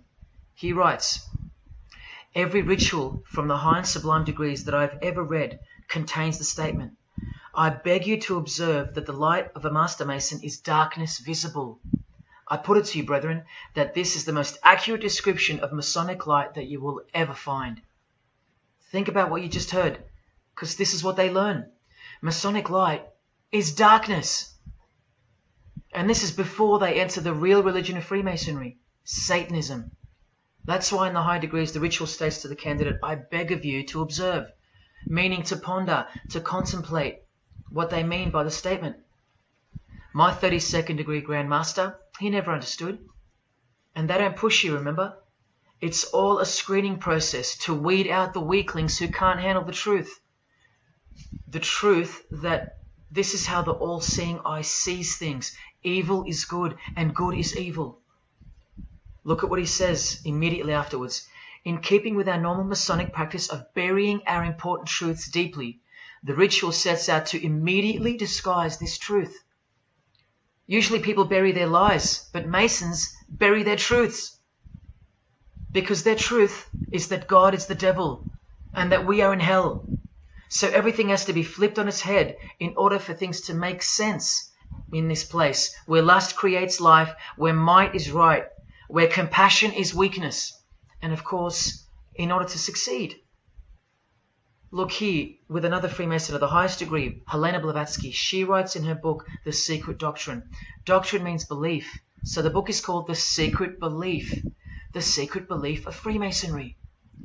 She says, the sons of God, of whom Satan was one, all those spiritual beings were called angels of darkness, because that darkness is absolute light. Do you see how far they go to protect and glorify the darkness? Because men love darkness rather than light. If these were just randoms next door or some minor cult, I wouldn't be telling you about them, and I really wouldn't care this much. But these are not randoms. These are our heroes. These are those who have crept into the power structure very slowly since 1717, when the first Masonic Grand Lodge was organized, to overthrow Christianity and the world. These are those who we admire, trust. And these are those who have perverted our culture with one hand, the hidden hand, while upholding it with the other hand.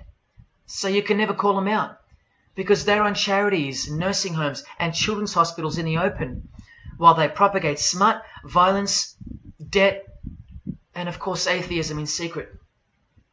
While a plethora of everyday distractions are endlessly supplied to us through entertainment and news, plowing through our lives. That's political Freemasonry, politicizing everything, including entertainment, supplying you with their heroes and their idols. And now that 95% of the world have been spiritually disarmed by thinking, oh, the world is a good place and Jesus is a myth, they've rigged our infrastructure and they're about to bring it down so they can build up their new world from the ashes. A completely new system of life on this planet is coming. I promise you that. In a book called Satan's Master Plan, LaVey affirms his commitment to destroy Christianity. Now check out Anton LaVey, once again in perfect parallel with Freemasonry, stating in the Satanic Bible, waiting at the darkness visible for that bright and morning star. Bright and morning star being a reference to Lucifer. The exact same expression as the Freemason and worshipful master John Alexander that we just heard describing Masonic light. Darkness visible. Identical language. Because Freemasonry is Satanism in disguise. This is what the initiated queen of Freemasonry, Helena Blavatsky, says of the bulk of Freemasons in her book. The knowledge of their members about the full signification of their symbols is nil. And that's of course true to the Freemasons listening. How do I know she's a Freemason?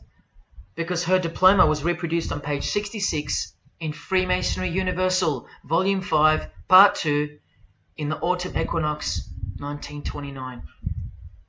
And also because she's displaying the Masonic penalty sign, like all these Freemasons.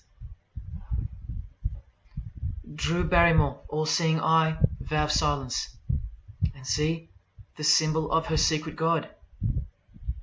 Elijah Wood, one eye, hidden hand of Freemasonry, and the devil's horns. Sammy Davis Jr., the eye of the Freemasons is the all-seeing eye of Lucifer. Because here he is with Anton LaVey, the founder of the Church of Satan. So when you see him hanging with other celebrities like Bill Cosby, can you be sure that they belong to the same religion? Sure you can. I told you they don't hang out with the uninitiated. You think the Rat Pack weren't Freemasons? Well, here's their leader, Frank Sinatra, doing the hidden hand.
got introduced to the music industry. I swear I wanted to be like the Amy Grant of music. Yeah. But it did not work out, and so I sold myself to the devil.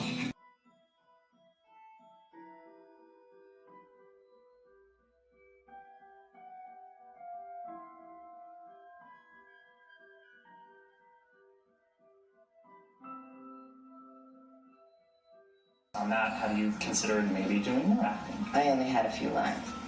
It was fantastic, but I can't really tell you anything else. But it was. Sure you can. I know, I can't. It's very secretive. It's a very secret society.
And I'm like, if you don't get this right now, I swear to Lucifer, I'm gonna.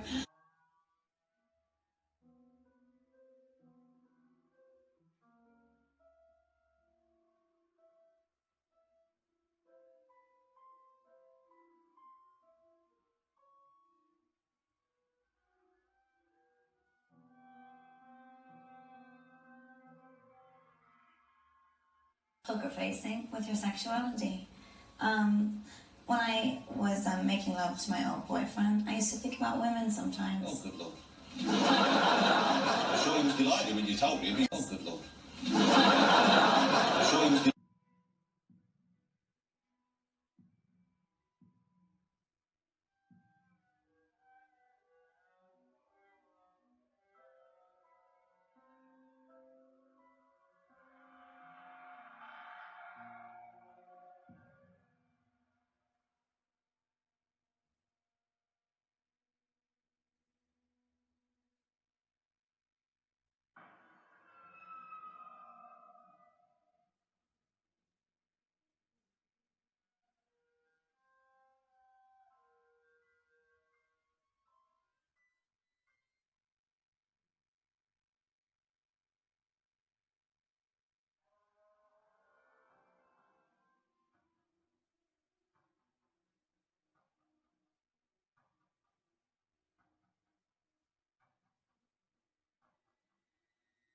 You may feel a small Christ! prick. Christ! Prick.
I'd like to, first of all, I'd like to thank Satan. I'd like to thank Louis Armstrong. I'd like to thank Neil Young. I'd like to thank the Rollins Band. I'd like to thank Bob Marley. I'd like to thank the Marx Brothers. I'd like to thank Salvador Dali. I'd like to thank Louis Bruel. I'd like to thank Miles Davis. I'd like to thank the Parliament Funkadelic. And I'd like to thank you, too.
there is a fork in the road that's approaching you. And you can stay on the path which curves to the left by denying the existence of Satanism in the fullness that you've been shown. Or you can surrender to the truth and take the right-hand path. Now, where that road could lead is the sweetest risk you'll ever take. Are you still pretending that this one-eye religion of Freemasonry isn't Luciferianism? See, this here is the biggest obstacle you'll ever face. The very thing that could lead you to the prize is the very thing that will keep you from it. The reality of international Satanism. In the shadow of Christianity, Satanism has always been there. With every church that sprung up, so did its invisible enemy, the Satanic Church, growing out of sight and out of mind from this to this. And Christianity has long been deprived of its power, as clearly demonstrable by the absolute lack of preaching against the institution of Freemasonry. Satanism's magic cloak, Satanism's magic trick, that's Freemasonry. And how they are laughing for now. So Freemasons are at the helm of the power structure of society, which means Satanism rules. And they're making their move for the new order of the ages. Are you that besotted by this evil world that you'll even deny the existence of secret societies? And what about the American president, John Kennedy? Was he just a nutjob like me? Warning us about an international secret society with an international secret plot. A Freemason trying to tell you and the world about Freemasonry. Shot through the head. I've shown you who they are. I've shown you how they successfully operate with degrees of initiations and horrific and illegal oaths of secrecy. And I've shown you why they are a secret society. I've proven it to you. And only now that I've done that, I can show you in this many minutes what the shocking new order that Freemasonry has so cautiously been guiding us toward actually looks like. And of course you won't believe that either. By now there's a 98.5% chance that you belong to the world. And in that case, the world can do, will do, and is doing whatever the hell it wants to with you. And when all you have is the world, you'll do anything to hold on to it. Christian or not, most of you will follow this world straight to the slaughterhouse in the name of peace, safety, and progress. Clinging to it, because all you love is inside it. Blissfully ignoring people like me warning you of who's really in charge of it. Men, women, actors, singers, businessmen, and politicians, all interlocked, whose God is named Lucifer. You've seen it with your own eyes, but now you can hear it with your own ears from this 33-degree Freemason in person, just in case the Masonic literature wasn't enough for you.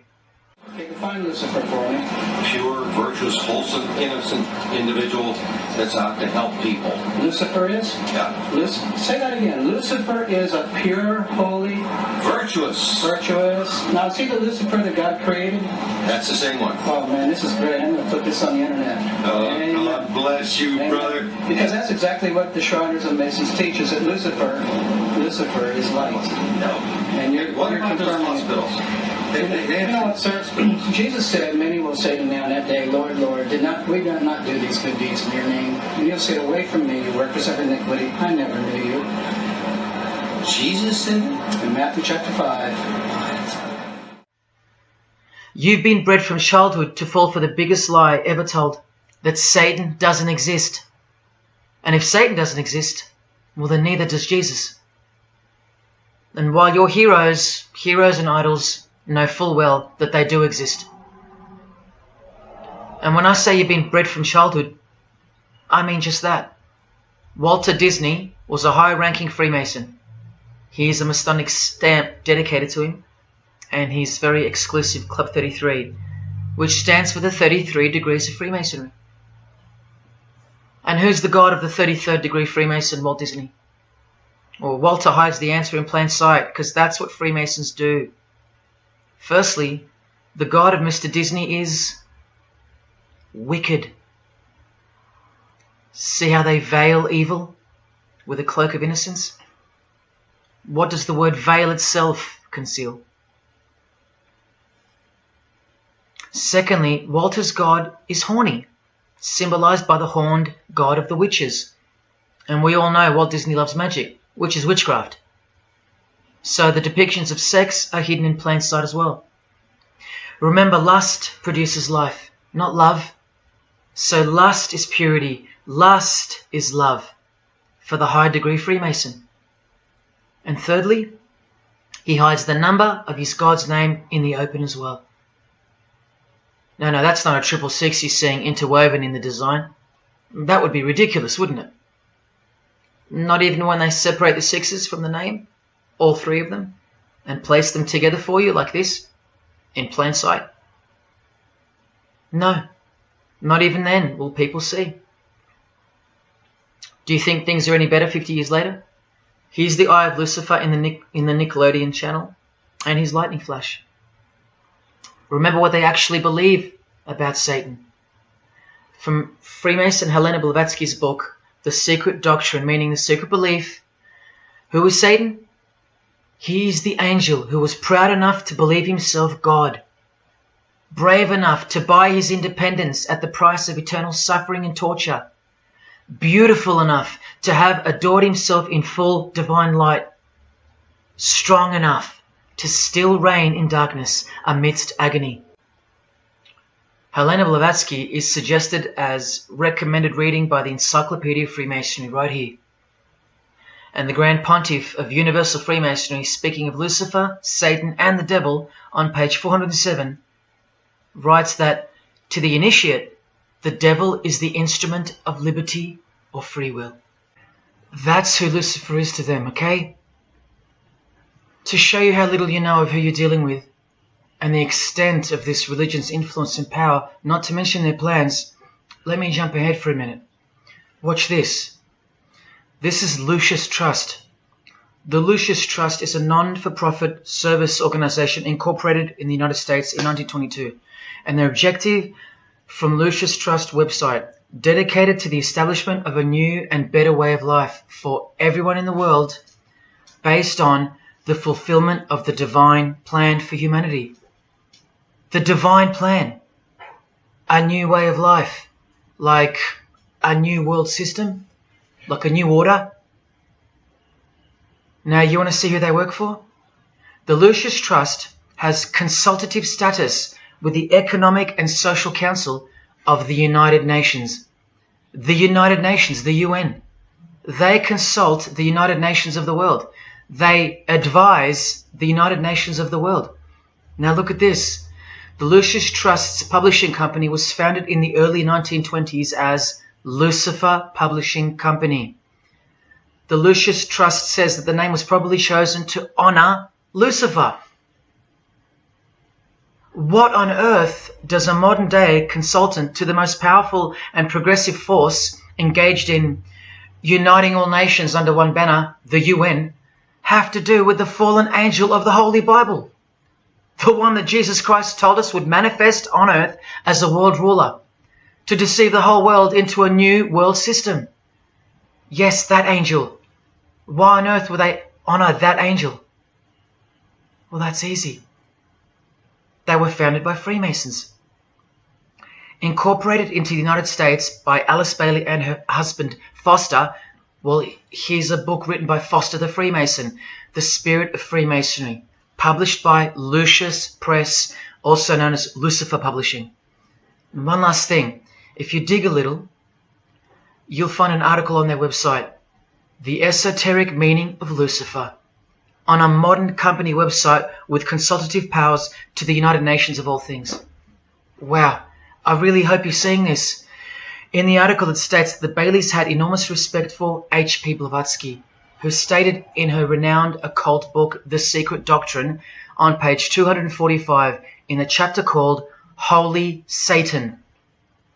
It is Satan who is the God of our planet and the only God. Then the article goes on to say that the Baileys sought to elicit a deeper understanding of the sacrifice made by Lucifer. Everything has been reversed. Evil is good, Jesus is the enemy, and Lucifer sacrificed himself for you, not Jesus Christ, the one who washed the feet of his disciples and the only one they fear. Modern progressive atheists do not influence world events, people. Satanists do. Remember the goal of the Lucis Trust? The fulfillment of the divine plan for humanity. Yeah, the divine plan exposed by Jesus Christ in the Gospels.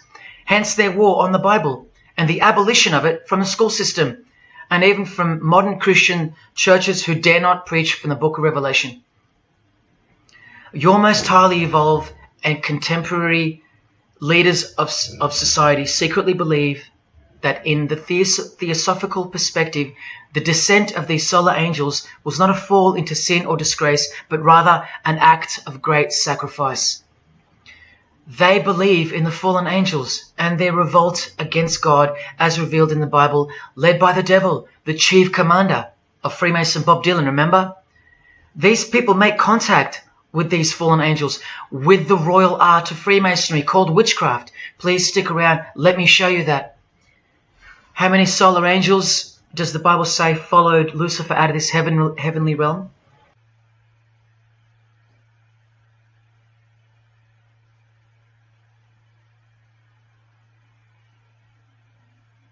A third of the angels makes 33%. Does that number sound familiar yet? 33 degrees of Freemasonry. Just a coincidence? From the Gospels again, which expose these people every time. Do not let anyone who delights in false humility and the worship of angels and who has access to some visionary world beguile you, trick you of your reward. You still don't believe that the false humility of the charitable fraternity of the Freemasons is behind it all?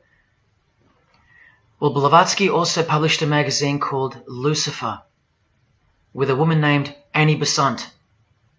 And here's a letter written by Annie herself with the official Masonic letterhead. And here Annie signs off as a 33rd degree Freemason. Printed also in the left-hand corner, Annie Besant, 33rd degree, and a member of the Supreme Council. Undeniable and undisputable. Please don't make me prove it to you over and over. Have you caught a glimpse of who you're dealing with yet? They're all Freemasons, high-ranking. And they're all buffeted by a plethora of Masonic dupes who don't know any of this because they can't decipher the symbols and they don't care to try. They're proud and boastful and defensive of their beloved fraternity in which they get to rub shoulders with the most important people of their suburbs, cities and towns, and in which they got on their knees to take blood oaths of death, calling other old decrepitated men worshipful master, yet still they think it's innocent and has nothing to hide. Delusional and lost, almost beyond hope. Some of them still think it's a Christian organization, just like the founder of the Satanic Church described. What do you get when you carefully conceal Satanism with Christianity? You get Freemasonry. People, Satanism is at the core of our world, and it is behind the new order that will be implemented soon enough. It will be all done through deception. You'll be tricked. Remember how I told you that the all-seeing eye sees that we're in hell? Well, the massive witch and Freemason Helena says so right here. Satan is the minister of God, Lord of the seven mansions of Hades, the angel of the manifest worlds. Hades means hell, manifest worlds means earth. This is who you're dealing with. This is the religion and the beliefs of the rich, powerful and famous. And yes, politicians. Do you want to go back to sleep? You can sleep after this. Or wait till I show you what they're going to do to you, coming up in this many minutes. For those who simply refuse to believe that Bono or Scott Morrison or Prince can be Luciferians because they all go to church, let me show you another Masonic ritual they do. And this is before Satanism or Luciferianism is revealed to the candidate. And then you tell me if Bono or Scott are capable of secretly believing in Lucifer. It all starts here with the Masonic apron. Different kinds signifying different grades. Have you guessed what it's hiding yet? The genitals. Pretty obvious. Like everything else they hide, once you can see. The genitals are the true working tools of a Mason. Freemasonry is foundationally a sex cult, like Satanism, because it all starts with sex, doesn't it? Life itself starts with sex. So the mystical force of the true God of Freemasonry hides in the hidden part of the human body. That's the Holy of Holies, covered by the Masonic apron, the seat of God, the seat of Lucifer. See here with Satanist King Diamond's artwork? The eye is attached to the horn god, but look at where the eye starts, from the waist down. That's where the apron of a Mason begins. And the one eye of Freemasonry is also the one eye of the penis, where life generates and springs forth. See the openly hidden secret of the Masonic square and compass now? You're looking at the sex act. That's the female in missionary position, and that's the male mounting her. The sex act. And the eye in the middle, with these emanating rays, is the orgasm and the ejaculation of the penis. See life shooting forth. That's how they see the sun and the earth too. The sun is the visible penis of their true God, shooting forth life continually. The light itself is the mystical sperm of the God of this world. The sun and penis generate life, while the earth and female womb produce life. The letter G, when replacing the I in the middle of the square and compass, stands for generation, sexual generation. The practical aspect of Freemasonry and Satanism's religion is that of a sex cult. You see Rod Stewart telling you he's a Freemason? By displaying the hidden hand of Freemasonry, also known as the Master of the Second Veil, and look at his other hand, taking the Masonic apron's place for covering his penis, which is the Holy of Holies, the seat of God for the Mason. And from the Grand Pontiff of Freemasonry, Albert Pike, hence the significancy of the phallus, the penis, or of its inoffensive substitute, the obelisk. Straight from the horse's mouth, the erect penis graces us, or should I say disgraces us, with its presence in every country in the world, marking its territory. The Masonic obelisk in our face, everywhere, making its bold statement, yelling, screaming in silence. This is another reason why we're considered the ignorant and stupid masses. Another example of hidden in plain sight. And here's an erect penis on the front page of the female Freemasonry magazine, The Eastern Star. I once stood in front of this obelisk in Sydney, and I must have asked 30 people what they thought it was. Not a single one of them knew. To the Freemasons of the higher degrees, the whole universe is in fact one giant and continuous sex act. This is the structure of Freemasonry. You can take this path to the top or this path. And way up here, you have the Order of the Mystic Shrine. The Mystic Shrine is what's found behind the Masonic apron, because that's where life comes from. That's the Mystic Shrine. You have to be a 32nd degree Freemason to be asked to join the Order of the Mystic Shrine. And then, once you're inside, you can be invited to join this order, the Royal Order of Jesters. See, Freemasonry is like Russian dolls, and Satanism is at its center. Look at some of the pins and lapel designs for the Order of the Jesters. You can only join them unless you're at least a 32nd degree Freemason. Sex and debauchery. Erections. The adoration of the phallus. Masturbation. Devils. Demons. Fallen angels. This one here, mocking holiness, reference to the anus, and sodomy, anything to mock the Bible. This disgusting one has King Momus sitting on a female's face, and hidden in plain sight is the square and the compass, for those who have eyes to see. Bestiality, yes indeed. this bagpipe player has an erection and the sheep is running away scared. Self-explanatory. This character has an emphasized eye, if you can see that, and the skull has an emphasized eye also. The wink and the one eye of the Indian. And the secrecy, the symbols of secrecy. On the far right here, the monkey covers his groin area, symbolizing the Masonic apron, and the black and white dogs, well, they symbolize the checkered floorboard of the Masonic Lodge, which is sexualized male and female principles, the horned god, where evil and good don't exist. And in the first degree, Masons are given a Bible stamped with a square and compass, oblivious to the inherent mockery and the foundation of the whole fraternity, as alluded to here with a genuine Royal Order of Jesters private lapel. This is a certificate that a jester receives after his initiation, and you see here their patron is named King Momus, and he was a god, or a daemon, which is a variant of the word demon, who was expelled from heaven, as the legend goes. Sounds just like Lucifer, because it is. Did Freemasonry disassociate themselves from the tax-exempt branch of Freemasonry known as the Jesters? Well, no, they didn't. Because, I mean, this is rare footage of an event within the lodge. Now, I'm sorry about the quality of this, but this is a Masonic lodge. So for Masons that want to say that the Jesters are contrary to Masonry, well, look.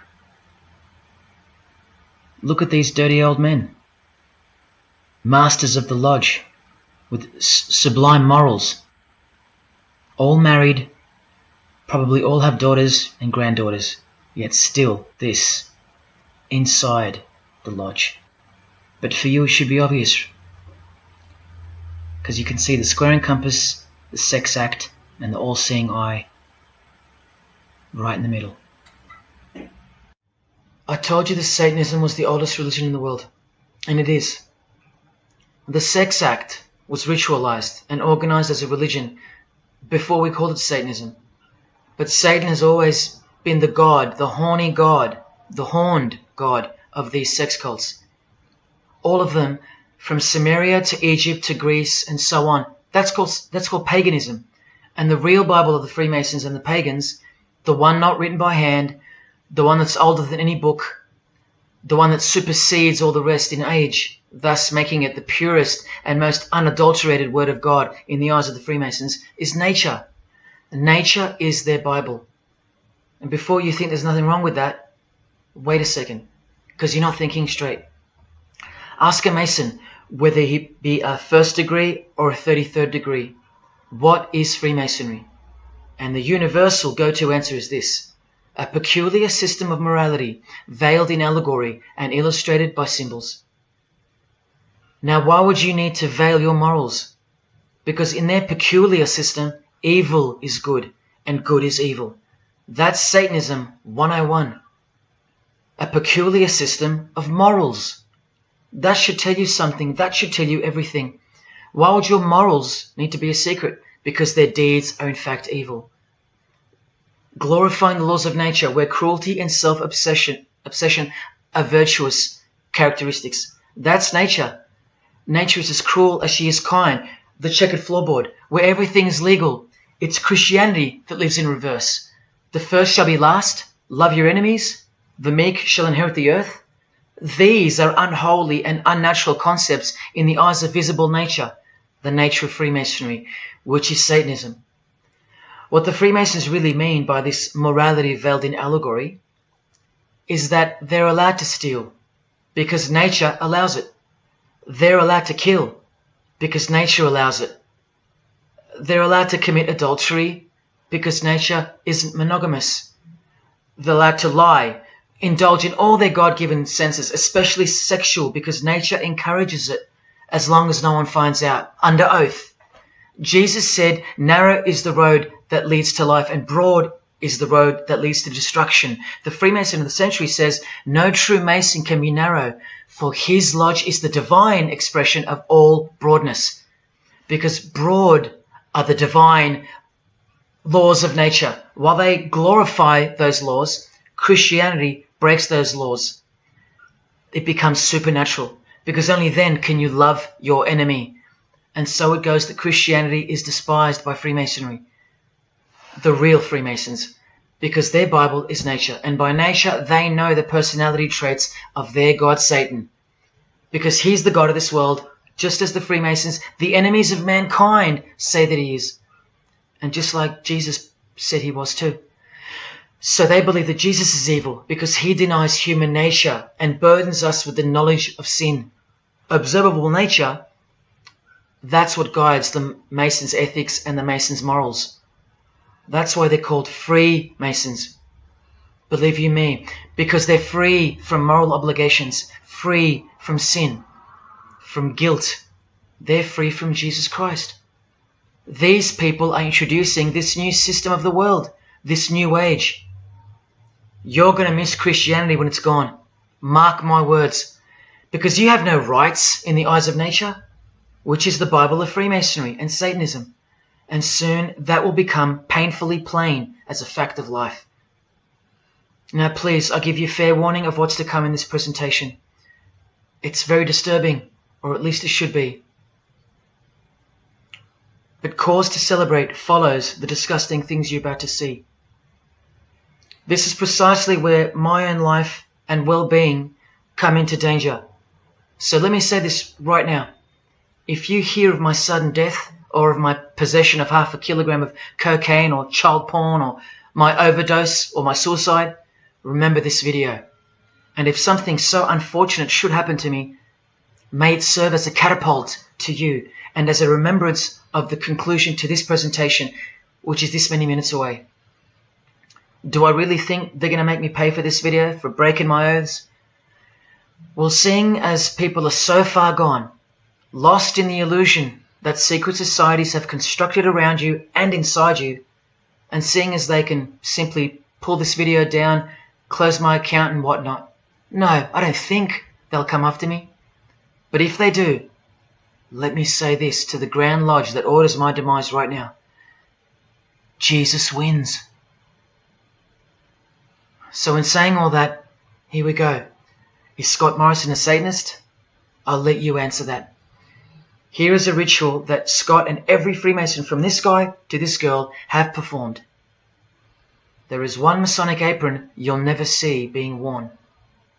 This one. And when I bumped into it, I thought it was a fake. Until I found this in Richardson's Monitor of Freemasonry, official Masonic literature, written for Masons only. On this page, what is that head doing there? You'll find out in a sec. Let's read the description of the apron worn in this degree. Speaking of the initiates, it states, they wear white aprons sprinkled with blood red and lined and bordered with black. On the flap of the apron, a bloody arm holding a dagger, and on the apron, a bloody arm holding a bloody head by the hair. Now this is why there's an illustration of a decapitated head. And this is going to become to a bone-chilling conclusion. So during this ritual, the candidate removes the blindfold and discovers a basin of water with a tumbler beside it. He is also astonished to find a human head lying on the floor. The master of ceremonies returns and directs the candidate to take up the knife in his right hand and the head in his left. Yes, this pope, this rock star, this pop star, this actor, this actress, and this beloved Prime Minister. This is what they've done. All of them, hands down. And you thought all you needed to be is talented to succeed? No, you need to belong to the secret society called Freemasonry. And believe me, when you belong to them, you belong to them. Now you tell me, can these people end up believing in Lucifer? Is that really a stretch? Carrying around a bloody head? Swearing to have your brain cooked, tongue torn out from the roots if you ever reveal anything? No, the stretch is that you think they couldn't believe in Lucifer. That's the stretch. Lucifer, the one who sets you free, remember, from sin by sinning. Can you now see the bloody spirit of Freemasonry lurking behind the veneer of charity and the veneer of Christianity? Because Scott Morrison goes to church, apparently. The Pope is a Christian, apparently. But look at these people. So-called Christians or Christians gathered around a giant erect phallus in the middle of the Catholic square. This is Freemasonry, the demolition of morals, the creation of hypocrisy, and the demolition of true virtue. These minds are directing the future. Now, to be fair, I don't know if these heads are real heads. I never got that far to find out. But I will tell you this. All the skulls they use they're real. All the skeletons they use they're real. And they run every single noteworthy funeral home in Australia and the world. I know that personally and for a fact. Once again, you are only seeing the tip of the iceberg, because I can't bring myself to tell you about what I really know of the rituals that come after the 33rd degree Freemasonry. For as much as they celebrate life in various grotesque ways, they also celebrate death in ritual form, which are the things I can't speak of to you. They have to celebrate death in order to prove that they can see things through the all-seeing eye, the one that sees above evil and above good, the checkered floorboard, where things kill each other to live, where life is cruel, where morals are broad. There is no sin, there is only nature. See, these Masonic rituals are designed to desensitize the candidate further and further in preparation for the raw truth of Satanism, the truth which is plainly stated by the Grand Pontiff of Universal Freemasonry. Lucifer is the light bearer, and that you should doubt it not, from their own literature and from their own mouths. Until finally the candidate's introduction into the royal art of Freemasonry, witchcraft. The ancient craft. Why do you think that witchcraft has disappeared? It never disappeared. It was hidden, forced to go into hiding by the appearance of Jesus on the human scene. Another reason why he's passionately hated, and soon him and his ways will be done away with in this new world, and so will your rights. You still don't believe me? You're still doubting all the evidence, like the Freemasons are counting on you to doubt. Well, remember from the Encyclopedia of American Religions, the continuing impact of speculative, modern Freemasonry provided fertile soil in which new magical orders could grow. Watch this 2-minute clip. I can vouch for every single thing you hear come from the former Masons' mouths. In the initiation in Freemasonry, we had to be recommended by another Mason. Well, in order to join witchcraft, you have to be first screened. You have to be recommended by somebody currently in witchcraft. Well, when I was initiated, I was blindfolded and bound by a rope, and on your bare chest was thrust the point of a spear. In witchcraft, we were initiated through a very involved ritual, initiation ceremony, wherein the candidate was led blindfolded, bound by a rope to the edge of the magic circle. And the rope is around your neck and you're led forward. And up front, at the eastern end of the building, is a person who's a worshipful master. And you kneel down before him as if he were a god. You were met by the high priest or high priestess at that time, usually with a sword to your chest. When I went to enter the lodge, a sharp object was put to my left breast. And I was warned that should I reveal any of the secrets of Freemasonry, to know what to expect.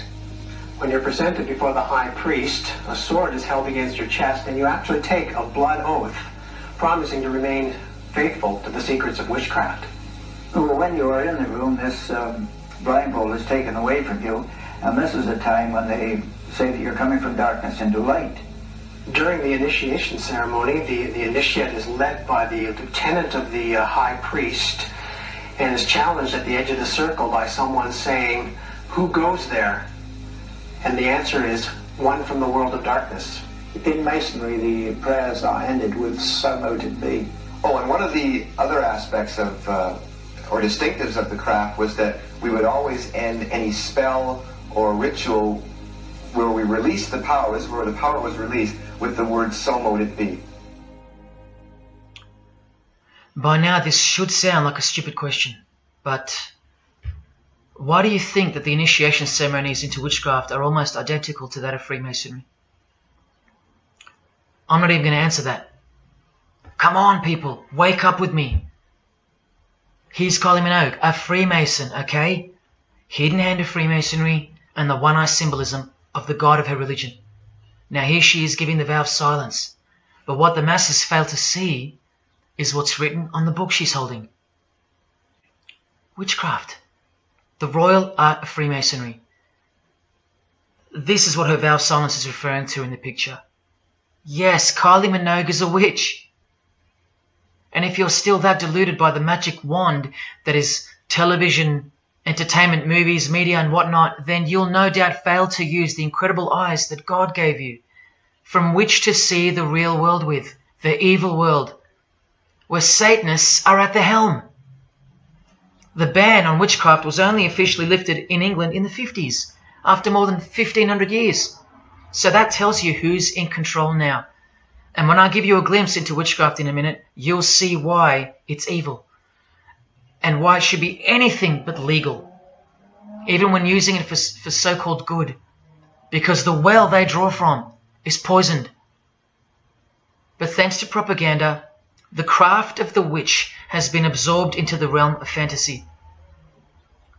Justin Timberlake here is also referring to magic in this cover art, with the all-seeing eye looking through the number of their god. Magic. Magic is a much smoother and more acceptable word than witchcraft, that other word. That word still retains its ferociousness, its true character. But that word has been sterilized. That word isn't real to you anymore. You can't feel it for what it really is.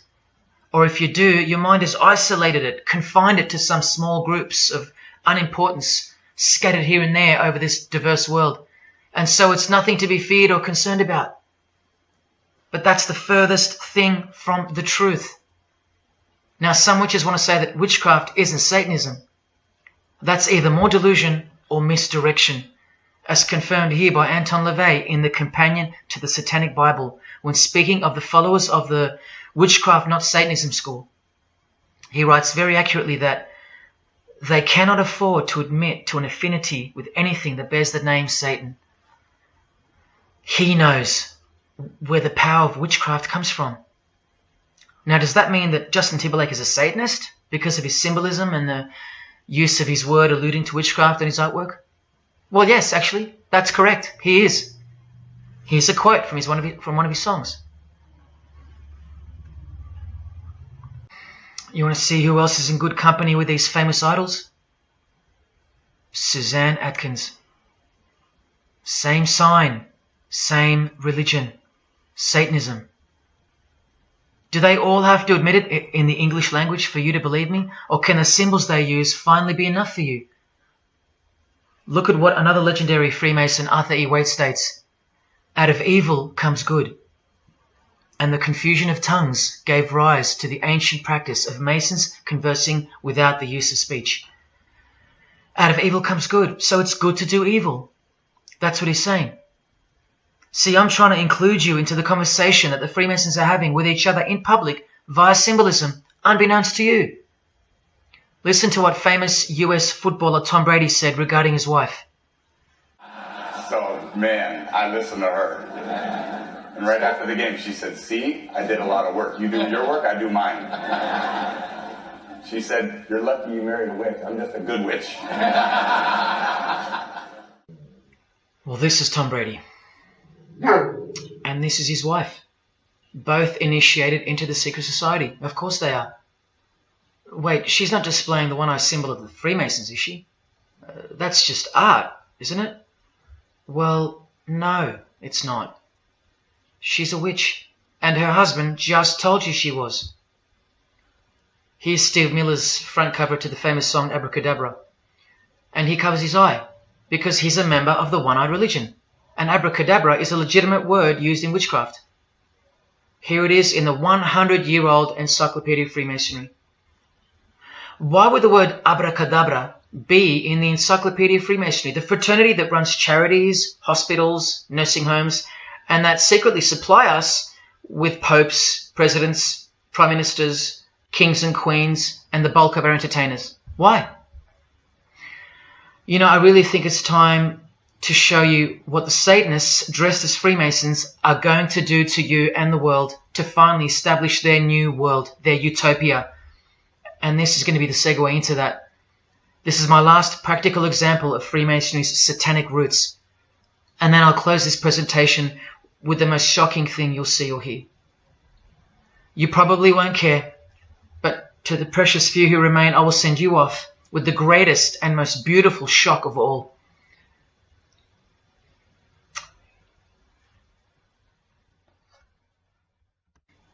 This is Jay-Z inside his Masonic Lodge. You can see the Masons in aprons in front of him. This is where Jay-Z takes his sick oaths of silence, kneels down in front of other men, and calls them Most Worshipful Master, an appalling title to give to a man on this planet. Jay-Z the Freemason writes songs like this. This one's called Lucifer. And in Empire State of Mind he writes, Jesus can't save you. Life starts when the church ends. Oh, but he can save you, Jay-Z.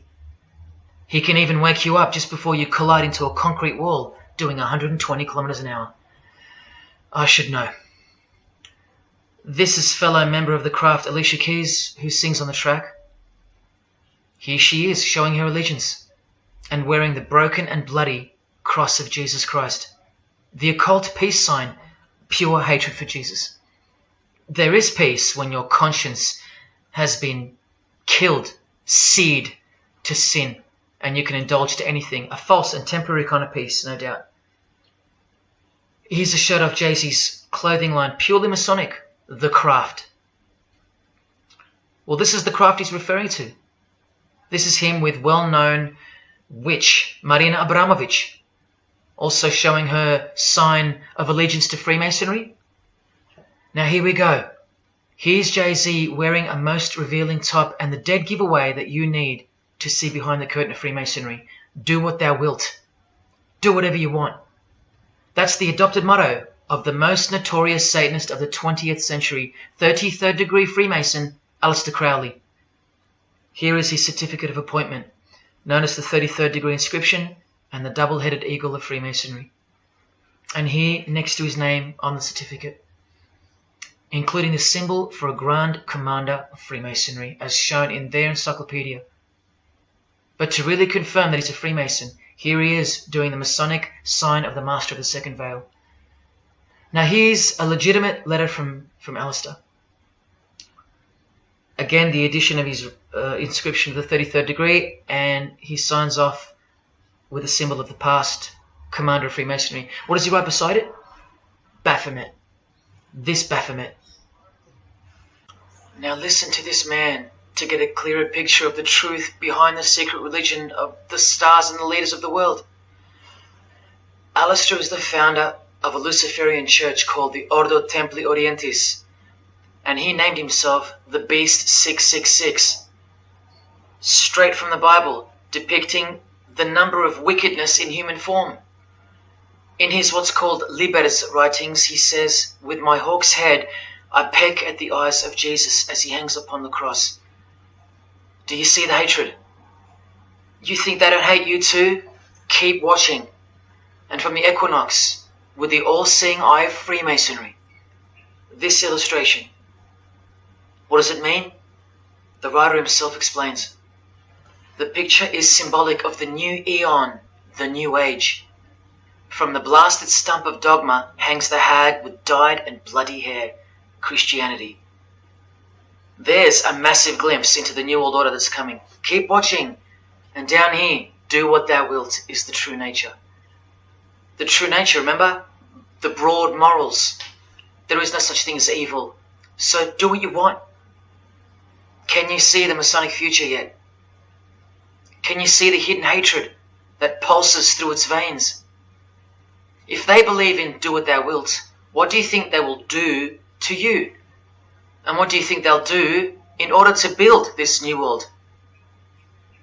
This is from a commentary on his book of the law. The Beast 666 adviseth that all children should be accustomed from infancy to witness every type of sexual act.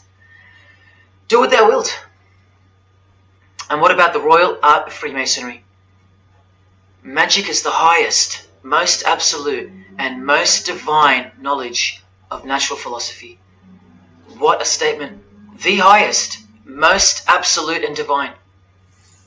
Well, let's have a closer look into some of the more hidden secrets of the most divine natural philosophy known as magic. Any living being is a storehouse of energy, varying in quantity according to the size and health of the animal. At the death of the animal, this energy is liberated suddenly. The animal, therefore, should be killed within the circle, within the magic circle, so that energy that's released can be captured and directed to serve the will of the witch, male or female. This is a science, a hidden science. But now hear this, coming from a 33rd degree Freemason, and don't you forget that.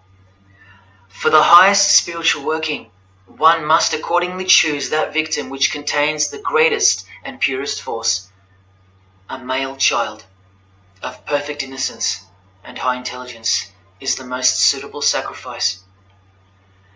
Can you see? This is who Jay-Z is quoting on his top. This is who this Jonas brother holds in high esteem. This is who the Beatles have on their front cover as a figure they admire. No, worse, they put at the top. This is the same picture of the front cover in a mirrored form, and after some kaleidoscoping, you'll find this. Fellow Freemason Aleister Crowley sits at the top, and down the bottom there even appears the phallus with the testicles, and up here the vesica Pisces, also known as the vagina. Does this picture make more sense now? All Freemasons, yes indeed. And by the way, that's where Jay-Z got his symbol from Satanism, as portrayed here by Satanist and Freemason Aleister Crowley and by Satanic Church founder Anton LaVey. Does anyone still think that Freemasonry isn't Satanism in disguise? Let's finally take a peek into the royal art of Freemasonry. And this is the briefest way I can show you from the complete book of magic and witchcraft. This is a practitioner's manual, not from some bogus author trying to expose witchcraft. Just so you can get it through your head that this is real and this is protected. The writer or compiler of this God-forsaken book warns the reader that the recipes may seem disgusting, that the knowledge revealed has been forbidden, and has caused suffering and death to witches and the victims of witches. You don't think witchcraft was a serious menace in times past and present? Come with me, and I'll show you how bad this menace actually gets, as the world's most powerful and secret religion moves ever closer to fulfilling its biblical destiny, and it will. Close your eyes or not, it will fulfill its destiny. Firstly, let's connect this sick art straight to modern Freemasonry with the word abracadabra, both written in triangular form, from the Manual of Witchcraft and from the Encyclopedia of the Secret Society that your Prime Minister belongs to. And just like high-ranking Freemasons, male and female witches also drink out of a human skull. But here the practitioner drinks wine, in which they first dissolve or boil the brains or heart of an animal, before consuming it all from the human skull. In this ritual, the initiate is instructed to drink in the night at spring water, out of a skull of one that hath been slain. That's right, out of the skull of a human who's been murdered or sacrificed. Otherwise, eat a pig with a knife that slew a man. Please don't turn away. Look straight ahead and open your eyes to the planet you are on, because the real monster under your bed doesn't actually go away when you close your eyes. In other rituals of the craft, you burn a rooster while he's alive. With the use of a poisonous plant used in ointments and potions of witches, you can assure death and destruction on a victim. You want to make a female enemy sterile or a male enemy impotent for the rest of his life? Otherwise, you can just kill them. The hand of glory is the severed hand that is dried and preserved to be used in black magic. Yes, a dead human hand. A black circle is most effective for operations of evil. The use of blood and sex in ritual was considered helpful for obtaining the necessary energy to successfully work magic or achieve mystical insight. But here's where the darkness thickens even further. Animals such as black cats or children may be sacrificed, and participants may drink the blood of the sacrifice. And just so you know that Stanley Kubrick wasn't joking, an orgy of participants sometimes follows the mass. No remorse, just science, the science of witchcraft, the royal art. And here, what's necessary for the working is the fat of young children, dead children. How many children do you think go missing in Australia every year? That's how many. And what about the world?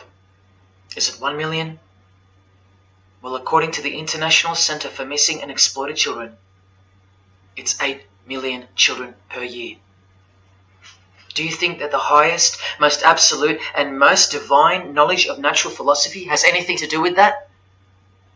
Any chance of an international secret system that is bolstered by initiations and degrees and bound under the most brutal penalties that the human mind can ever devise?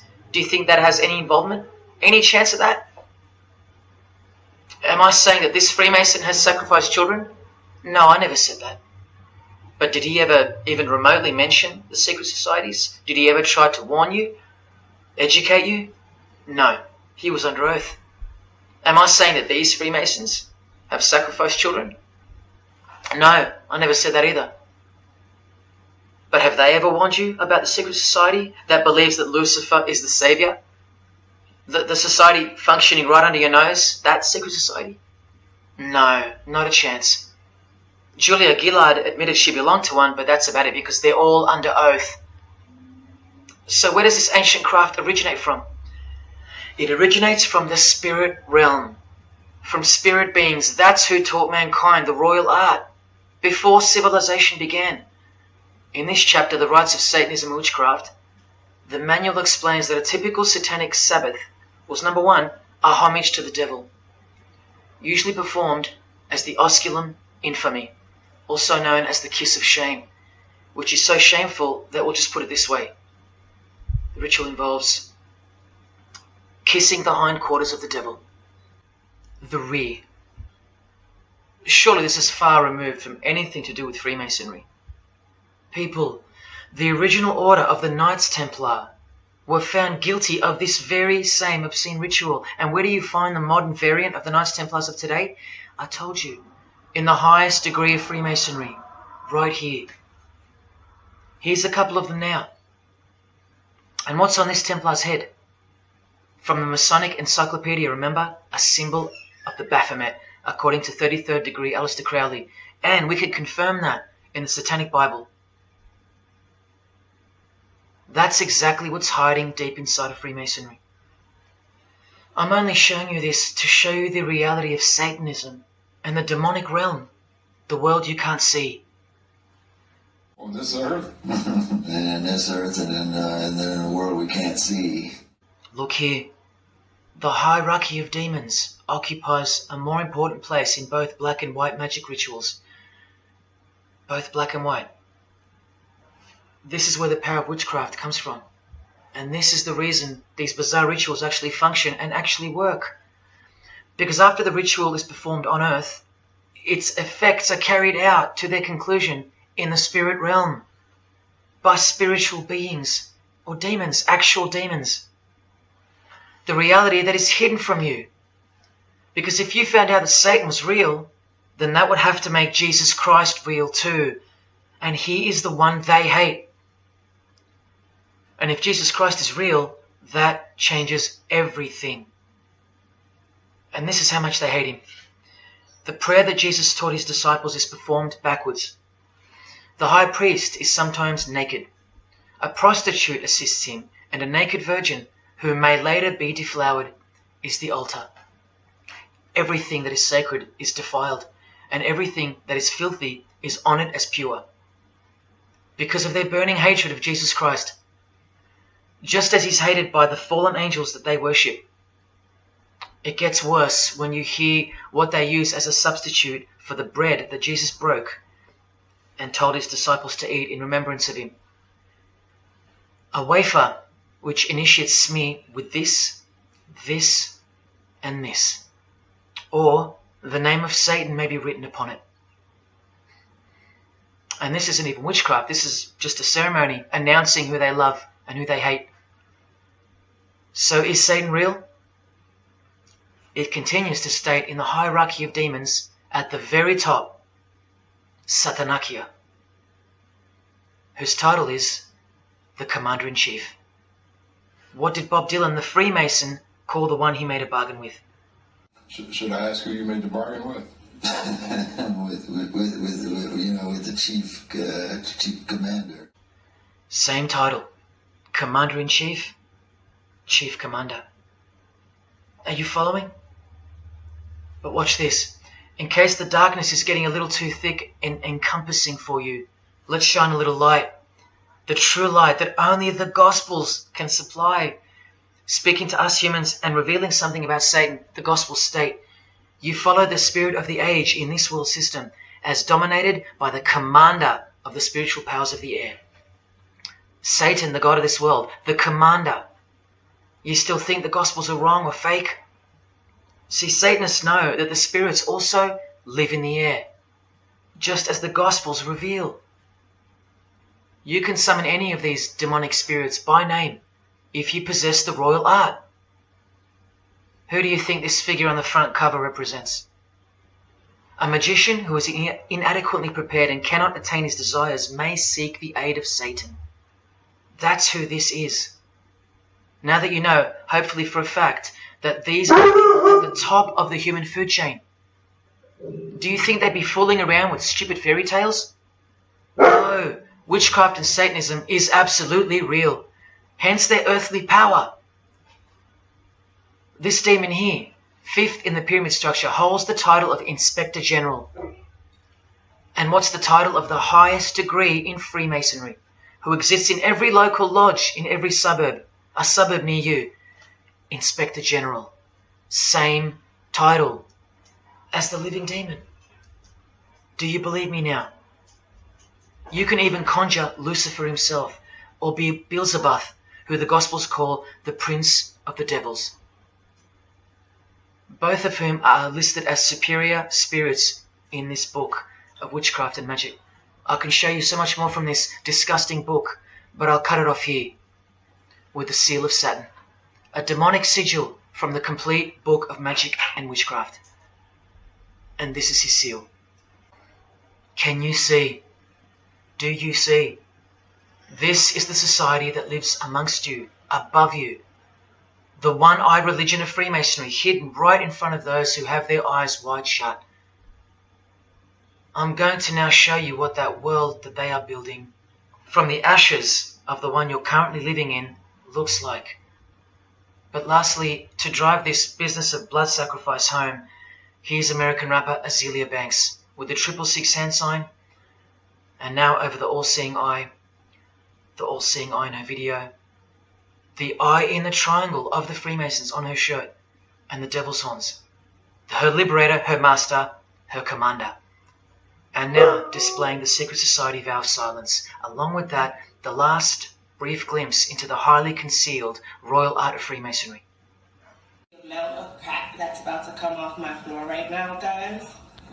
Oh my god. 3 years worth of brujeria. Yes, you know I gotta scrape all this shit up. And what does brujeria mean? You know what it means. Witchcraft. Azealia Banks, the witch, with her eye in the triangle shirt, and the logo of, for example, the Grand Lodge of Freemasonry in Spain. one and the same symbol. The logo of the Fraternity of the Freemasons and the logo of this Church of Lucifer. The one eye. One and the same symbol. Freemasonry has deceived you. Yes, people, now you know how Satanism has functioned out of sight and out of mind. You still think there's no such thing as witchcraft? Or that it only existed in the olden days? You still think that blood isn't a part of the royal art? You still think that local Masonic lodges of the world are not filtering systems for Satanists and a cloak for organized Satanism with a grand master plan for the world? You think there's nothing to the blood sacrifice of Jesus Christ? After seeing all this and the Azealia Banks clip, and after realizing that there exists a hidden and guarded science of the art of blood sacrifice, you think there was no science behind Jesus' crucifixion, a deeper reality that we can't see or understand? You think Jesus didn't know what he was doing? Or are you one of those who still think he didn't exist? Tell me, how can they hate something that doesn't exist?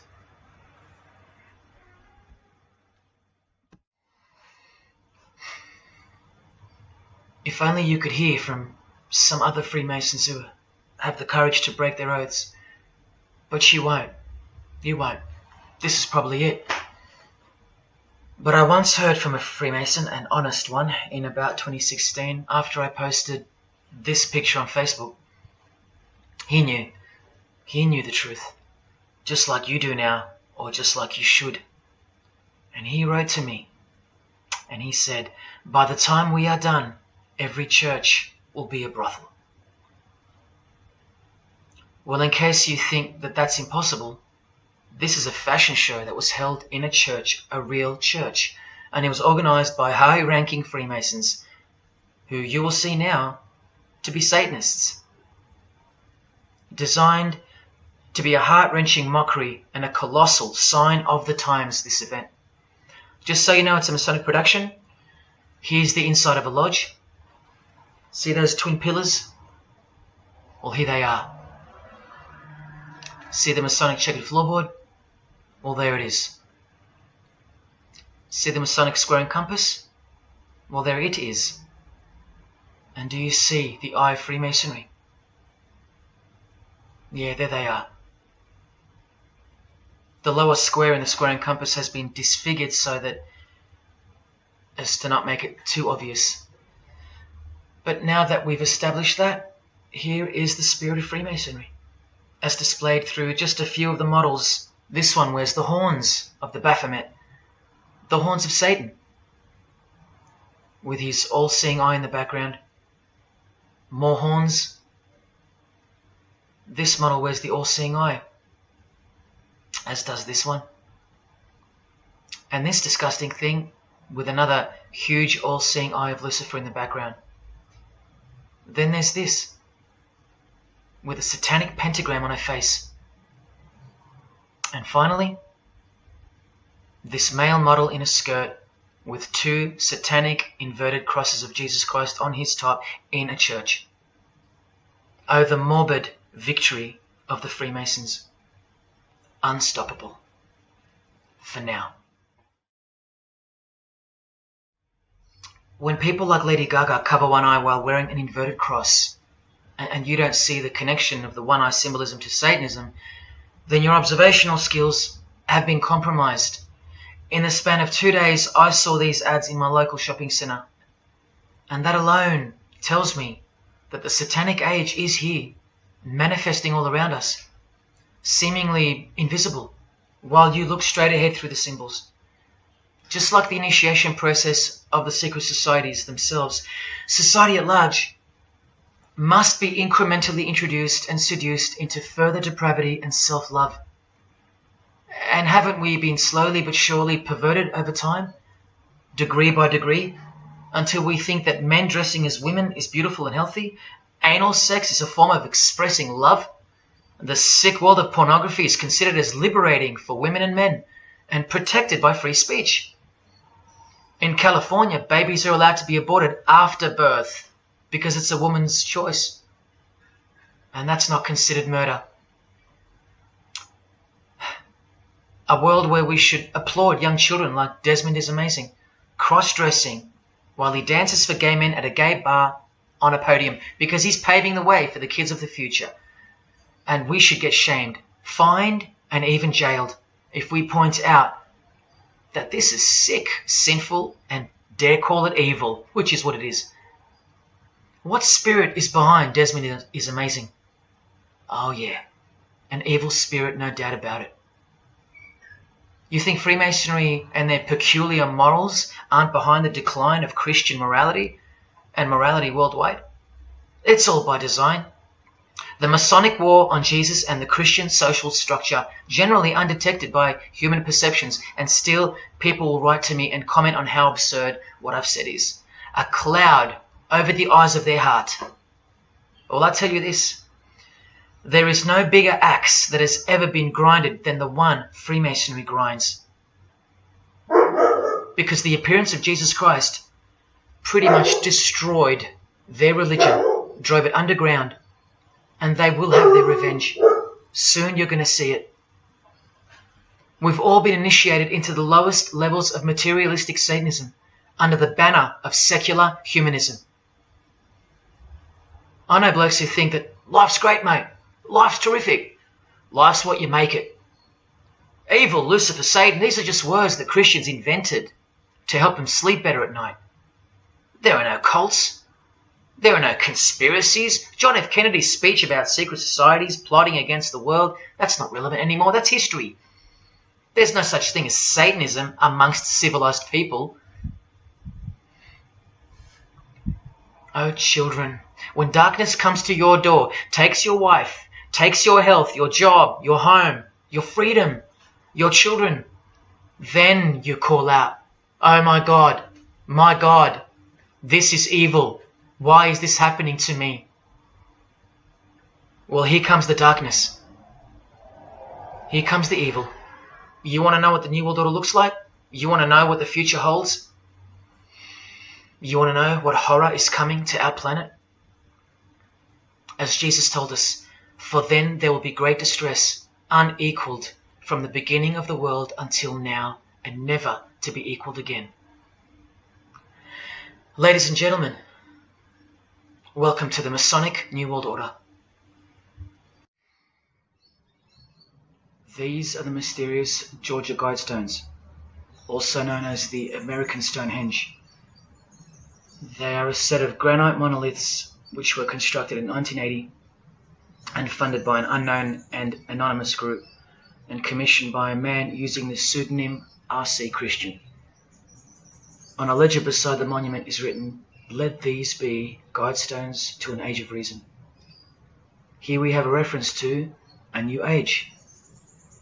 With this, we get a clue as to the spirit behind the structure. The Age of Reason happens to be the title of a book by Thomas Paine. Now, you can colour him any which way you want to, but whichever way, one glaring colour shines through.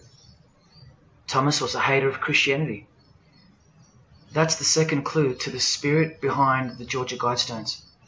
The third is the fact that the Guidestones feature as what could be seen as a replacement to the Ten Commandments of the Christian God with the new Ten Commandments of the New Age. Because I will not steal, cheat, lie, kill, and so on. They're just, well, too narrow for the New Age, for the Age of Reason. Clearly designed to be a take on the biblical commandments, being 10 in number. They are all very vague indeed. But anyone can ascertain the horror that must first take place before this New Age can begin by looking at the first guideline. Because this one's not vague at all. Maintain humanity at under 500 million. That's right, a reduction of at least 7 billion human beings would be necessary for that. This thing cost the equivalent of $500,000 to build, and the street it's located on is named after it, so that tells you how much reach its creators had. Its presence alone is a disgrace and a declaration of execution to most living people alive today. But let's go on to the fourth clue, as to the spirit behind these monuments. the monuments outlining the Age of Reason. The name R.C. Christian, the so-called person who commissioned the building of these giant slabs, anyone who's versed in secret societies or is a high-ranking member themselves would instantly recognize the pseudonym as a reference to the secret society known as the Rosicrucians, which is just another secret society branch that exists under the umbrella of Freemasonry, which is an extension of all secret societies of the past and is now the mother of all of them. In this Masonic website, Worshipful Master Wynne Westcott urges the Freemasons to consider their status as Rosicrucians. The RC stands for Rosenkreuz. Christian Rosenkreuz is the mythical founder of the Rosicrucian order. And as impossible as it is for me to prove that Thomas Paine himself, the writer of Age of Reason, was a Freemason, he did also write this book, The Origin of Freemasonry. That is the spirit behind the Georgia Guidestones, the satanic spirit, and a straight off the bat view of this approaching new age.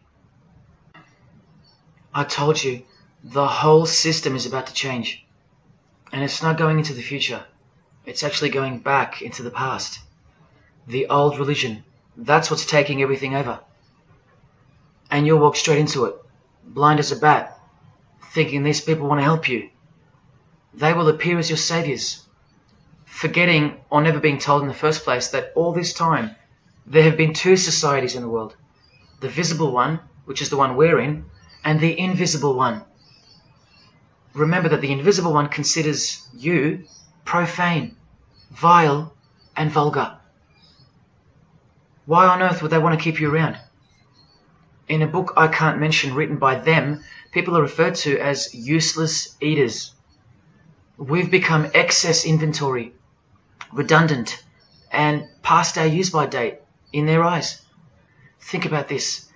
According to a prediction by information technology and research advisory firm Gartner, 1/3 of jobs will be replaced by software, robots, and smart machines by 2025. That's 4 years away.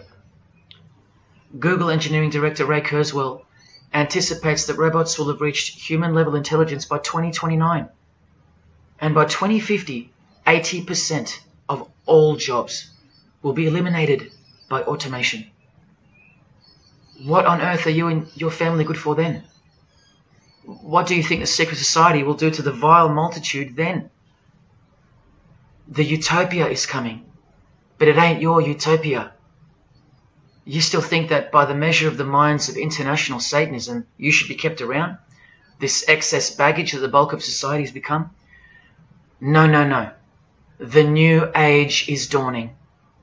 And generally speaking, you're not invited. It'll just look like you are. Remember that Charles Darwin, the Freemason, is listed as an influential figure in the Satanic Church.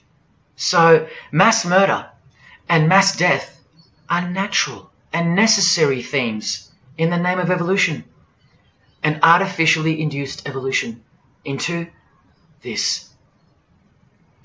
Here's the same image in real life in Eilat, Israel, seemingly unrelated to the seal on the US dollar bill, right?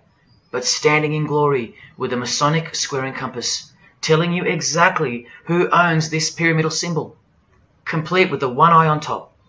Same symbol, same designers, worshipping the same God. You should be getting goosebumps by now. Is this a conspiracy led by international Freemasonry? Oh, you don't have to bet your life on it, because your life has already been placed as a bet on your behalf and without your knowledge, but with your permission, because all of the information is hidden in plain sight. In your face is where it's hidden. You're going to lose this battle unless you've been hidden in Jesus Christ, the only one who warned you that the new age is a trap and that it is the climax to this epic drama being played out on planet Earth. Now hang on, brace yourself, because I ain't going to let you down. This is a magazine called The New Age, but if you press rewind, you can find its source. Supreme Council of 33 Degree Freemasonry. This one stretches way back to 1922. See the twin pillars of Freemasonry? Look, this is 19th century Freemason and New Age pioneer Helena Blavatsky on the cover of this edition. She's the one who wrote that darkness is absolute light, and that Satan is the god of our planet, and that we are in hell. But do you think the readers of these magazines are told that? No. Darkness is sold as light. Satan is disguised, and it's him in the details. This Masonic New Age magazine was the precursor to all magazines and trends, promoting the great deception of self-love and spirituality. Meanwhile, you're feeding off the plate that Luciferians serve you. Look at how the Satanic Bible in 1966 reveals the reality behind the curtain. Evidence of a new Satanic age. A new age. The new Satanic age. All rigged and all propelled by Freemasonry. Satanism's magic cloak. After all, and I think you should have guessed by now that Anton Szandor LaVey, the founder of the Satanic Church, the one who vowed to help destroy Christianity, is himself a Freemason.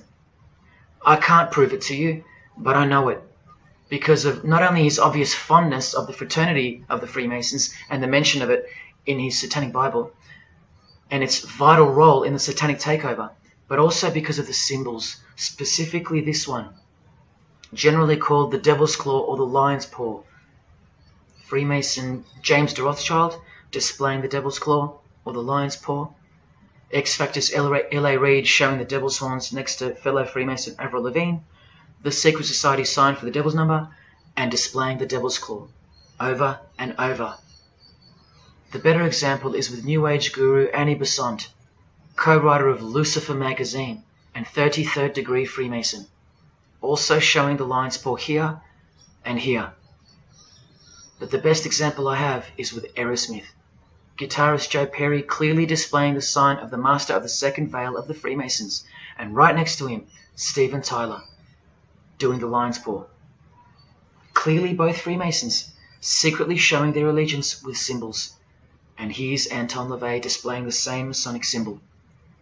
Yes, a Freemason founded the Satanic Church.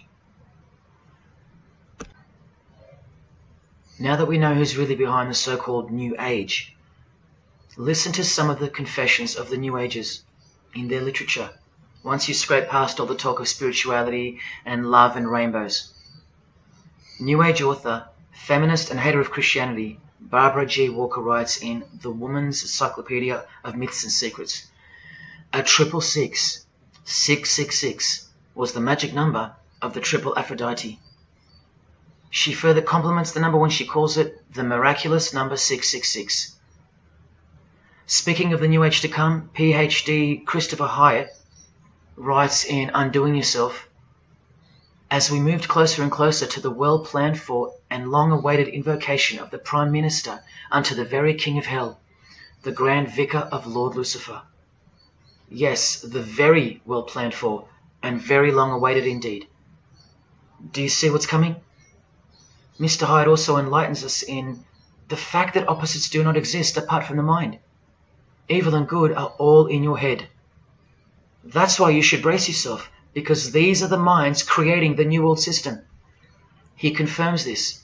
The New Age will require new men, men of high consciousness and fortitude. All of our present dogma models will crumble. He means the Christian and the Christian social structure will crumble. In the introduction to the book, another PhD, Robert Anton Wilson, tells you what the New Age really thinks of the Christian social structure, which you have more or less enjoyed your whole life, Christian or not. Christianity and democracy have been among the worst disasters to ever befall the human race. I told you, atheists, you're going to miss Christianity when it's gone. Here's a picture of Robert with the Masonic eye in the triangle on the wall behind him. Remember where the term New Age came from. So once again, do you think that the new system, the New Age, is going to be democratic, a system that respects you or gives a damn about what you think once it's in place? Let me answer it this way. Christopher Hyatt quotes from one of his literary heroes and famed philosopher, Friedrich Nietzsche, who said, "What is more harmful than any vice? active sympathy for the ill-constituted and weak. Christianity. So to be a Christian and to actively have sympathy for the weak, that's the worst vice. That's backward and evil. So the answer's no. This is what I'm warning you about. And look, Frederick's work has exerted a profound influence on modern history. That's from Wikipedia. You know what else Frederick said? You probably won't find this on Wikipedia. The domestic animal, the herd animal, the sick animal man. That's the Christian. And what book of Friedrich Nietzsche were these quotes pulled from? The Antichrist. Nietzsche also wrote Beyond Good and Evil. That's how the all-seeing eye sees things, remember? So does Christopher Hyatt mention mass murder and depopulation in his book? Sure, here you go. Those who would survive can do so only by grasping the vision of what lies ahead. The new wave that will carry them into an interesting future. Yeah, where the vicar of Lucifer is God and Prime Minister. He openly admits the identity of this man. This Antichrist that most of you still think is a fairy tale figure from a fairy tale book. Jesus calls him the man of sin whose number is 666. The actual Antichrist, beloved of the secret societies. Yes, people, the New Age is satanic, actually and literally. On the front cover of this book, in which Christopher was co-writer, you can clearly see the eye in the triangle of the Freemasons above the Baphomet. Christopher admits in another book that both satanic cults and Christian fundamentalists are closer to seeing the truth than most normal people. Yes, indeed, how true that is. In Coming World Changes, Harriet and Homer Curtis speak of a prophecy they received from a mysterious spirit titled King of the World. Now, I wonder who that could be. Think not that any country in this broad world can escape. And they also speak of the long-expected great teacher, the king of the new one-world government. The victors will remain as the seed of the new race to people the new land, for the new sixth great race. This is the race that Luciferian Lady Gaga referred to. All part of the plan. In Threshold to Tomorrow, New Age author Ruth Montgomery writes on page 206 that only those open to the reality of one world will be around to enjoy it. Sounds like another vague suggestion for mass murder. Vera Elder Stanley's book title implies much the same thing. Initiation of the world. That's right. It's coming. You think Vera hasn't been initiated into the secret one-eyed religion? What else has she authored? How about The Finding of the Third Eye, the all-seeing eye? New Age author John Randolph Price writes in The Planetary Commission, in question and answer form, how do you define the Antichrist? The answer is pretty amazing. Any individual or group who denies the divinity of man as exemplified by Jesus Christ, the higher self of each individual, which Jesus Christ never exemplified because he is God. If you deny that mere men and women are divine gods, you are unfit for the glorious New Age kingdom. And you are the definition of Antichrist. In Practical Spirituality, he prepares his readers for a population drop of 2.5 billion people before the New Age era can begin. On page 32 of New Age author Barbara Marx Hubbard's book, Happy Birthday Planet Earth, she states that people will either change or die. That's the choice, she says. Notice the New Age has a new gospel, yet all the while, the world will be neglected of the information in the real Gospels, where it warns and predicts. For if someone comes and preaches another Jesus, not the Jesus whom we preached, or another gospel, you are most beautifully tolerant of them. In the Book of Knowledge, The Keys of Enoch, the writer has a quote-unquote direct experience with two spirits, Enoch and Metatron, and they share with the writer spiritually scientific teachings regarding the new system of things soon to be fully manifest. The reason this work is considered extra special amongst its readers is because it was the first book to point out the alignment between the Great Pyramid and the constellation of Orion. The first book ever. that's basically proof that these spirits, Enoch and Metatron, are the real deal. Not only that, it was also the first book to show the direct relationship between DNA coding and the divine name. That's pretty serious, and the atheists should be really waking up by now, because this is the world's most powerful and secret religion we're talking about, nothing less. The writer was told that those who govern the earth are those who have fallen from the heavens. He calls them the masters, and even states that they were punished with penalties that were assigned to each. These are the fallen angels of the Bible, people. These are the masters of the Masonic New Age, as proven here in one of the illustrations from the book. Same symbology. This worldwide catastrophe that is coming will bring about a complete reorganization of Earth's life system. And like all high-grade initiates of the secret societies, every attempt is made to bring positivity to the number of the Vicar of Lucifer. I was given instruction to use the specific light harmonics 666, 999, and 12-12-12. The spirits further inform the writer of the Keys of Enoch that the pattern 666 is used to identify you with respect to the Earth's vibration. The number of the beast of the Book of Revelation of Jesus Christ is not only being glorified, it's manifesting in the world. And from another illustration from the book, once again, the same image we see being used over and over with the eye on top of the pyramid.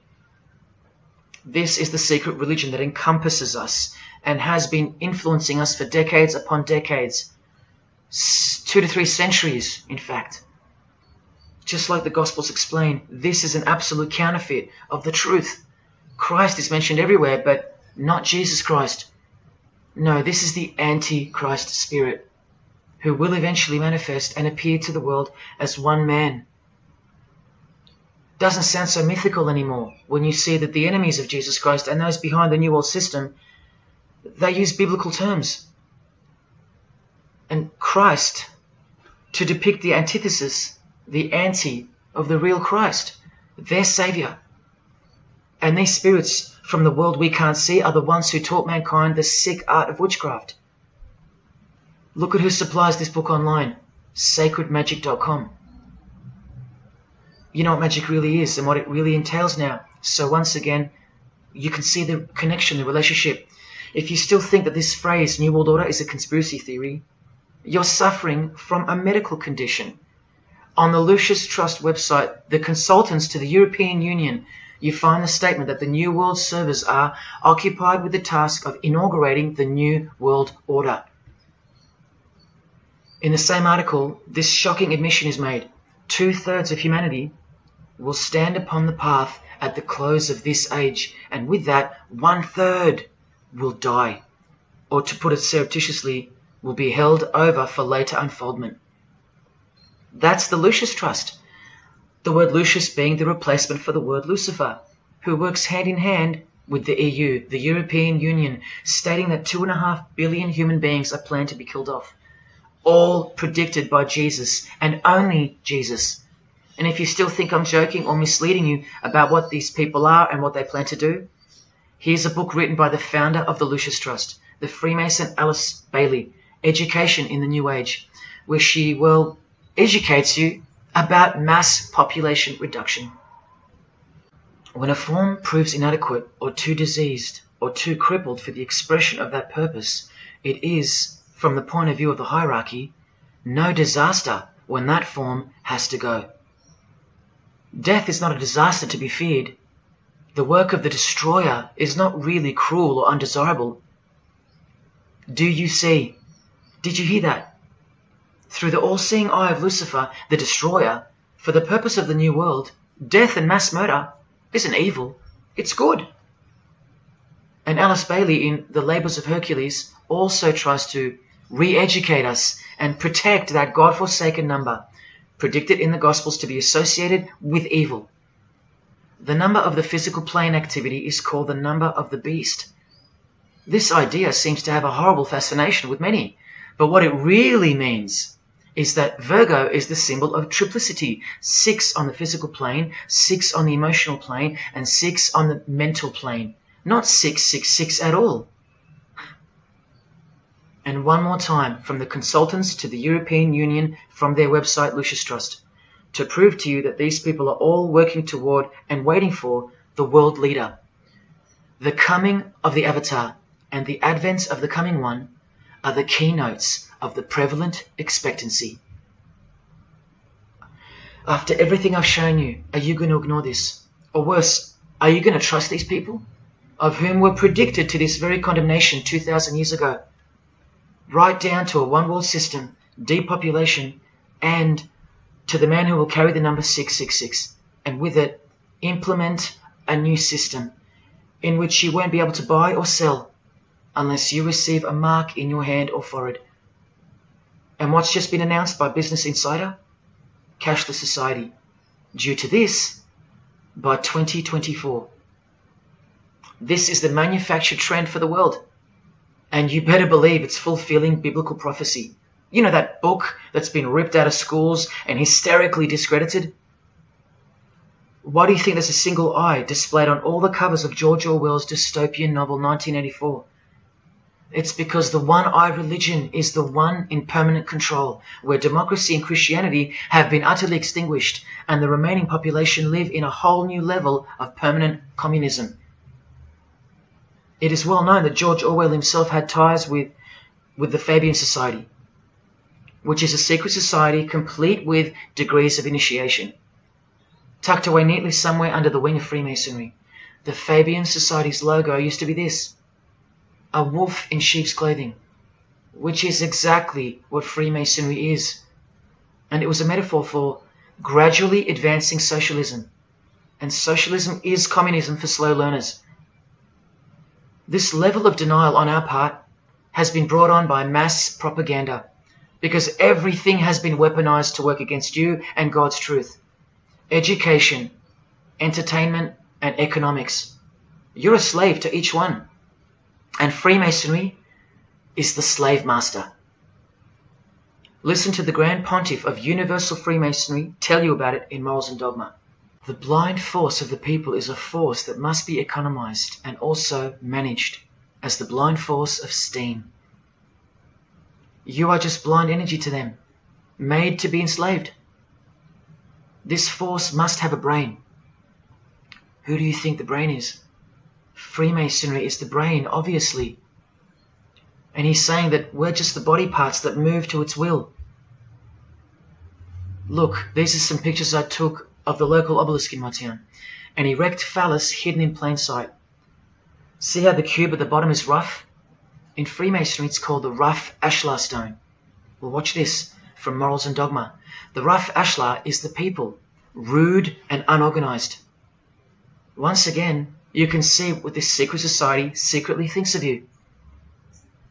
Now see how the stone built on top is smooth? That's called the perfect ashlar. The perfect ashlar is the state, the rulers. Yeah, the one-eye sex cult of Freemasonry, which hides its master, Satanism. Now, where is this brain taking us? Remember, this guy is the general who fought against the United States forces to uphold the institution of slavery. And the Grand Pontiff of Universal Freemasonry, who calls you the vulgar herd and the ignorant multitude, and admits that, yes, unbelievably so, Lucifer is the light bearer. This is the highest authority in Freemasonry, the secret religion of all our leaders and idols. Believe it. Now listen to this. The papacy and rival monarchies, all that will become the heritage of the temple, meaning the temple of Freemasonry. The world will soon come to us for its sovereigns and pontiffs. We shall constitute the equilibrium of the universe and be rulers over the masters of the world. They're gonna own it all. And it's true, the papacy and the monarchy have fallen into their hands. All Freemasons now. This is a 150-year-old book, so you can see how far ahead they plan, while we stay ignorant. How do you suppose that they won't achieve the New World Order? The New World Order of death. Of combined and systematic movement and effort, the great revolution prepared for by the ages will begin to march. The future is all planned for by them, And the revolution prepared for by the ages is coming. And it'll look like a natural occurring event, just as current events seem natural. Lastly, from his other book, Legenda, and reading from the ancient and accepted Scottish rite of Freemasonry, Albert writes, "And thus the warfare against the powers of evil, meaning Christianity, that crushed the order of the temple in the 1300s, goes steadily on, and freedom marches ever onward toward the conquest of the world." The conquest of the world, guys. And this is their method. Ingenious as it is, the double-headed eagle, the left and right paradigm. Whether you are pro-abortion or life, prefer Macca's or KFC, Ford or Holden, vote Liberal or Labour, shop at Coles or Woolies, go for the Parramatta Eels or the Canterbury Bulldogs, always the two most opposing forces, the result always feeds the one belly. The two heads always serve the same Masonic beast. Do you get it? That's number one. Number two is the horribly magnificent motto of their double-headed eagle, Ordo ab Chaos. That means order out of chaos. It's the ultimate way to achieve your sinister goals while looking like a hero. With one hand, they create beautiful and noble things. With the other hand, the hidden hand, they destroy and pervert. Then the helping hand comes back in to save or fix things again, alternating from one to the other, while nudging toward a predetermined goal, until finally reaching that goal that's set in mind in the first place. All the while, you never knew that the same hand that's saving you is the same hand that was destroying you in the first place. Order out of chaos. Their order out of their chaos. Another way to look at it is this. Z creates or exploits a problem, then attributes blame to others. Y reacts by asking Z for protection and help to solve the problem. Z offers the solution that was planned for by them long before the crisis occurred. Ordo ab Chaos, order out of chaos. Now you can change Z and Y to suit any scenario. For example, your best friend who wants to sleep with you creates or exploits a problem, then attributes blame to others. You react by asking your best friend who wants to sleep with you for protection and help to solve the problem. Your best friend who wants to sleep with you offers the solution that was planned by them long before the crisis occurred. Each time your best friend gets closer and closer to you until eventually they're in your bed. How about your employee creates or exploits a problem, then attributes blame to others? The employer reacts by asking the employee for help to solve the problem. The employee offers the solution that was planned by them long before the crisis occurred. The employee eventually gets the promotion. But this is the way I really want to put it. The government creates or exploits a problem, then attributes blame to others. The population reacts by asking the government for protection and help to solve the problem. The government offers the solution that was planned by them long before the crisis even occurred. This is how the Great Revolution, prepared for by the ages by the Freemasons, will begin. So who's going to warn you? Even modern Christianity is steered by Freemasonry. Hillsong won't warn the sheep about Freemasonry and the One World Government. What, the Hillsong senior pastor who wrote these books and lives here? No chance. Did modern day Christian heroes like Billy Graham warn you about Freemasonry? Well, no, because here he is giving the Master Mason grip to other Christian giants like Paul and Jan Crouch, all Freemasons. Here he gives the same third-degree handshake to former President Harry Truman, and here to a Muslim Freemason. Billy is listed as a Freemason in the 33rd degree Albert Mackey's History of Freemasonry by the publisher on the inside flap. Billy's son, Franklin Graham, also won't ever expose Freemasonry because he's too busy eating at Voodoo Donuts, where they sell these donuts and these pentagram donuts. More Christian heavyweights like John Hagee or Hagee throwing up the devil's horns. He'll never preach against Freemasonry. Neither will all these world-famous pastors throwing up the devil's horns. The very popular Ray Comfort even stated that he wasn't a Freemason. Well, here he is, giving a perfect Masonic handshake with pastoral giant Joyce Meyer. Do either of them expose Freemasonry, or the fact that it's the driving force behind the One World Government, all predicted by Jesus? Of course not. What about Christian radio or the Christian music scene? No, not a single word of warning whatsoever regarding the satanic church that lives and breathes all around us. Freemasons like Bono, wearing the Christian name tag, his whole band of Freemasons. Bono too should know better than anyone that a one world government is a trap as foretold in the Bible. But Bono supports it. Oh yeah, he works for it. Just like the Masonic Pope does.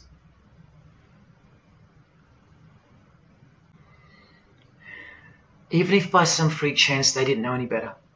No disciple of Jesus can bend their knee to another man in the Masonic Lodge, calling him master and swear to keep secrets.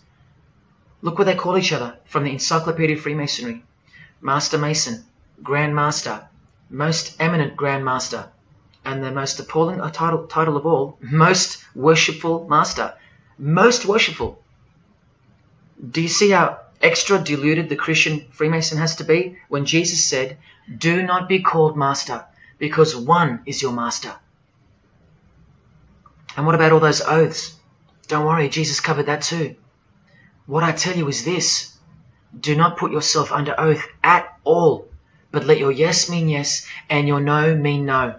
How's that for an idea? But the Freemasons' yes means no, because they all swear to lie and conceal from the first degree initiation all the way through. What is whispered in your ear, proclaim it from the rooftops. That's Jesus. You see the contrast? How precise he was and still is. Do you think Bono and the Pope don't know about the Masonic calendar and how it's not the same calendar as ours? From the Encyclopedia of Freemasonry, the real date of the world is found by adding 4000 to the vulgar era. This whole Christian era is vulgar. So the year in the Masonic world is actually 6021. And this abbreviation is in French, the vulgar era, beginning since the year of the Lord, since the year of Jesus Christ.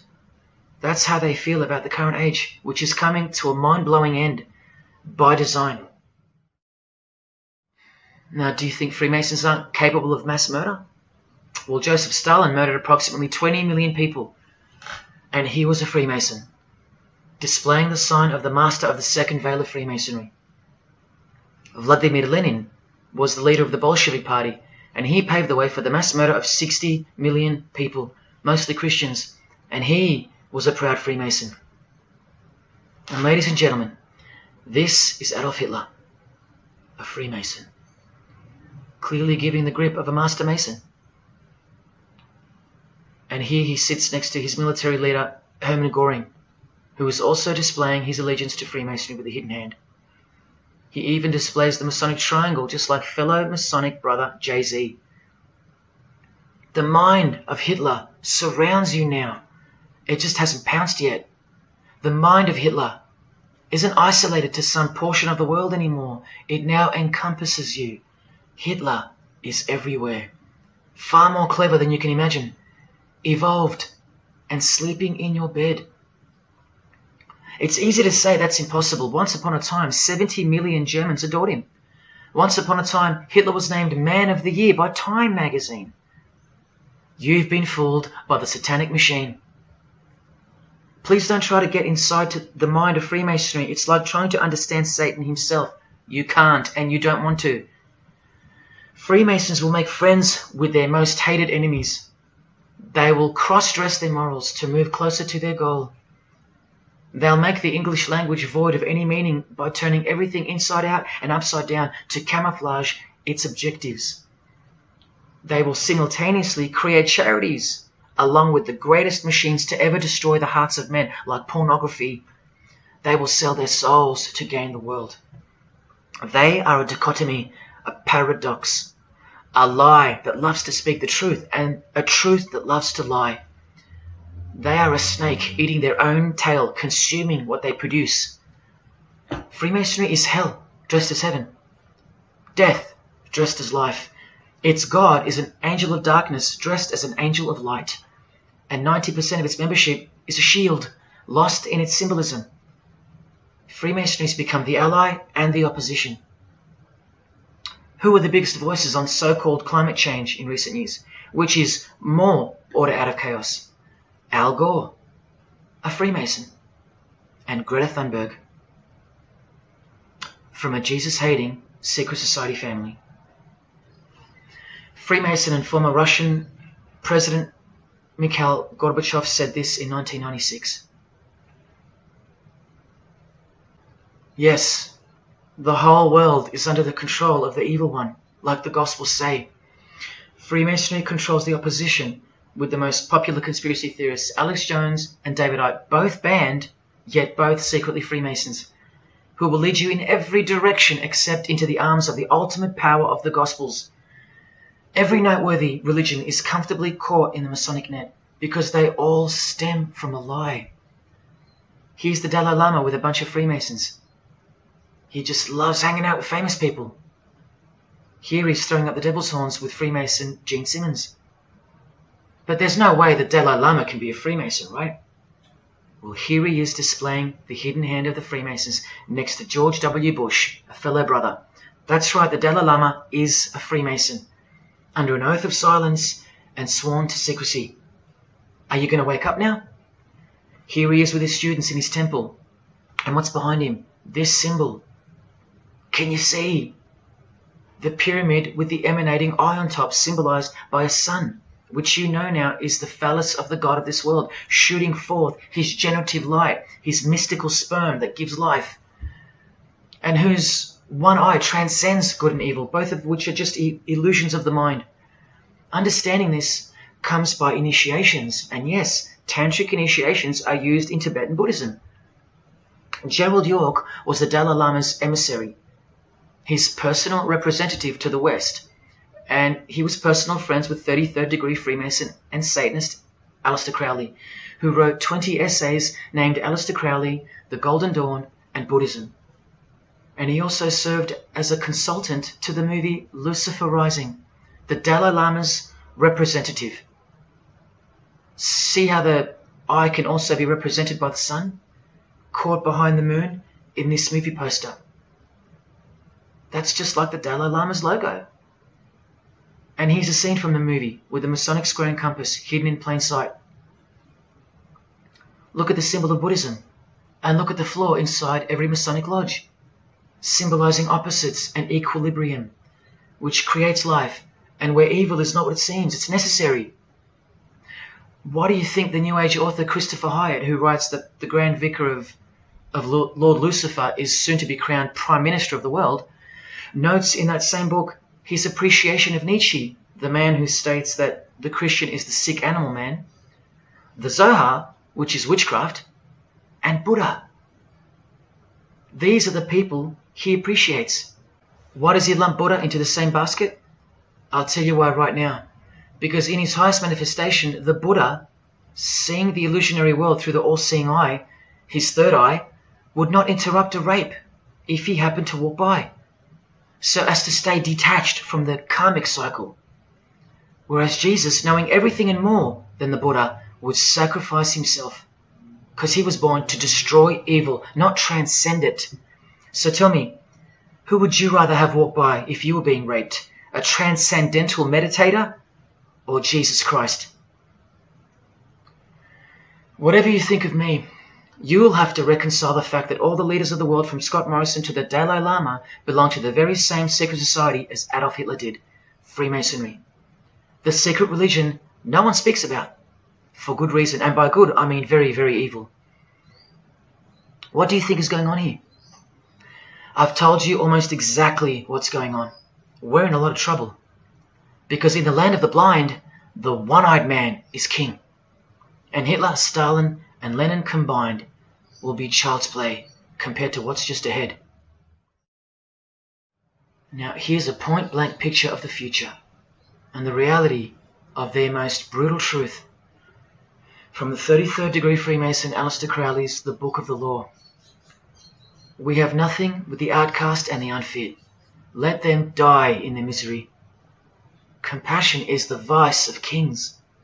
Stamp down the wretched and the weak. This is the law of the strong. Do you see? Can you see the future yet? Now please pay attention from his other book, Magic in Theory and Practice. This is what all the degrees of initiation are for. And this is what it takes for them to create the New World Order. He speaks of the initiation in the true order of the Rosy Cross. Rosy Cross being another name for the order of the Rosicrucians.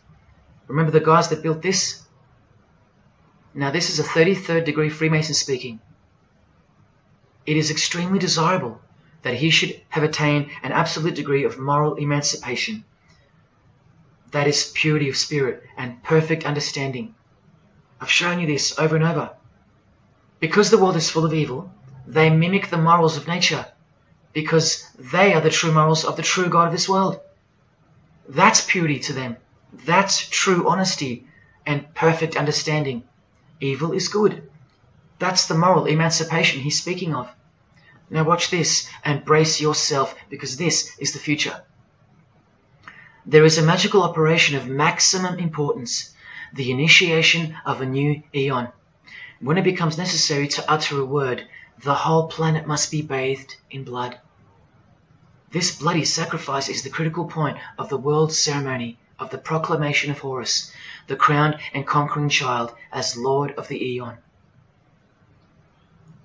I've shown you that secret societies participate in the science of blood rituals. Well, this is what it climaxes into. A massive blood ritual in the name of the new Eon, the new age, which revolves around a divine plan not of this world, as confessed by all of them. You are not who you think you are. You are not where you think you are. Do you see it? Can you fathom? And what blood means in this world? So much more than what you may have known before now. Blood sacrifice is of the utmost importance. It's what the beings in the other realm require, desire. We can't fully understand it. But do you see how the blood sacrifice of Jesus Christ takes on a whole new meaning now? A very real meaning. And guess what? Because of it, the good guy really does win in the end. You either fall under the blood of the world or under the blood of him. There is no middle ground. Blood is like the monetary currency of the spirits, and that's how God bought us back from the legal ownership of the ruler of this world with blood, his own blood. Now you can begin to understand why they hate him so much. Because that's why he was born into the world of flesh, to produce blood of his very own. Not by means of perishable things were you set free once and for all, by the payment of ransom money, but by costly blood, by the one who was visibly manifested at the closing years of the times, for your sake. That is the truth. Do you think it's just a coincidence that this is the last age before the long planned for new order of the ages? That's ages, plural. That means forever. That's the plan. That's why the Gospels say that he was visibly manifested at the closing years of the times, at the end of this last age. In the book 1984, George Orwell told us, if you want a vision of the future, imagine a boot stamping on a human face forever. I've shown you that this so-called new age is in actuality a new satanic age. And it's not really new at all. It's very old indeed, it's ancient. But like I said, its progress was derailed by the appearance of Jesus on the human scene. Now I'll prove to you that the New Age is an old religion. Novus Ordo Seclorum is part of a quotation taken from the Roman pagan philosopher Virgil's fourth eclogue, which was borrowed by him from the Sibylline records, which were ancient prophecies delivered by an oracle through witchcraft or divination. That's where the phrase Novus Ordo Seclorum comes from. Now look at what the full phrase actually says. A mighty order of ages is born anew. Both the prophetic virgin and Saturnian kingdoms now return. Now a new progeny is led down from the lofty heavens. Favor, chaste Lucina, the boy soon to be born, in whom the iron age shall come to an end, and the golden one shall arise in the whole earth. We've just been told that the New Age is a Saturnian kingdom, which returns, so it's been here before. Next we see that a new progeny, meaning a new seed, a new race, there's that race again, is coming to earth. And that a boy will be born, who will bring the Iron Age, which is the age we're currently in, to an end. And that the Golden Age, the New Age about to begin, will again arise over the whole world. Now, what is the Saturnian kingdom? Well, for starters, this is a band called Saturnian Mist. And here on their front cover, we have a reference to magic. Then we see by the singer's shirt, they're Satanists. Then with his other shirt, we see the connection once again between the inverted pentagram of Satanism and the one eye of Freemasonry, the secret religion of the who's who of planet Earth. Freemason and Satanist Marilyn Manson has a song called Saturnalia, and on a satanic website on ritual offerings for demonic bindings, we find that Satan is Saturnian in nature. Here on the front page, we see the inverted pentagram under the head of the Baphomet, and right next to it, a version of the square and compass of the Freemasons, of which a lodge is located near a suburb near you, no matter where on earth you live. The Satanic Church hidden in plain sight. Now let's go straight to the source so you can see for yourself the nature of the New Age Saturnian kingdom found in the full quote of the Freemasons' New World Order seal. From this book, which is a factual study of the single most influential occult organization in modern Germany, the Fraternitas Saturni, or the Brotherhood of Saturn. We learn of the path of the Saturnian initiate, which is outlined in detail with the meaning of all 33 grades, 33 degrees of Freemasonry. This is the very same thing, the same objectives. All secret societies work for the same goal because they all have the same spirit. The only difference between Freemasonry and this Saturnian fraternity is that your local Masonic lodges are veiled and camouflaged filtering systems for future Satanists, from which all influential figures of society are chosen, where the real religion begins at the 33rd degree. Whereas with orders like the Saturnian Brotherhood, there is no filtering system. As such, you're a student of Satanism from the first degree. That's why Satanism's takeover would have been impossible without international Freemasonry. The Saturnian teachings include sexual mysticism, sex magic, and Nietzschean Thelemism. Nietzsche, remember the guy who says that Christians and the mindset to help the weak makes up the sick animal man? The guy who wrote this book and doesn't believe in good and evil. And Thelemism from 33rd degree Freemason, who says that in this book that to initiate the New Age, the whole world must be bathed in blood in a bloody sacrifice before man can accept the law of Thelema. Nietzschean Thelemism. That's what the New Age Saturnian kingdom, from which the Freemasons took this phrase from, actually looks like. This factual study on the Saturnian Brotherhood is filled with references to Lucifer, Satan, magic, sex magic, blood,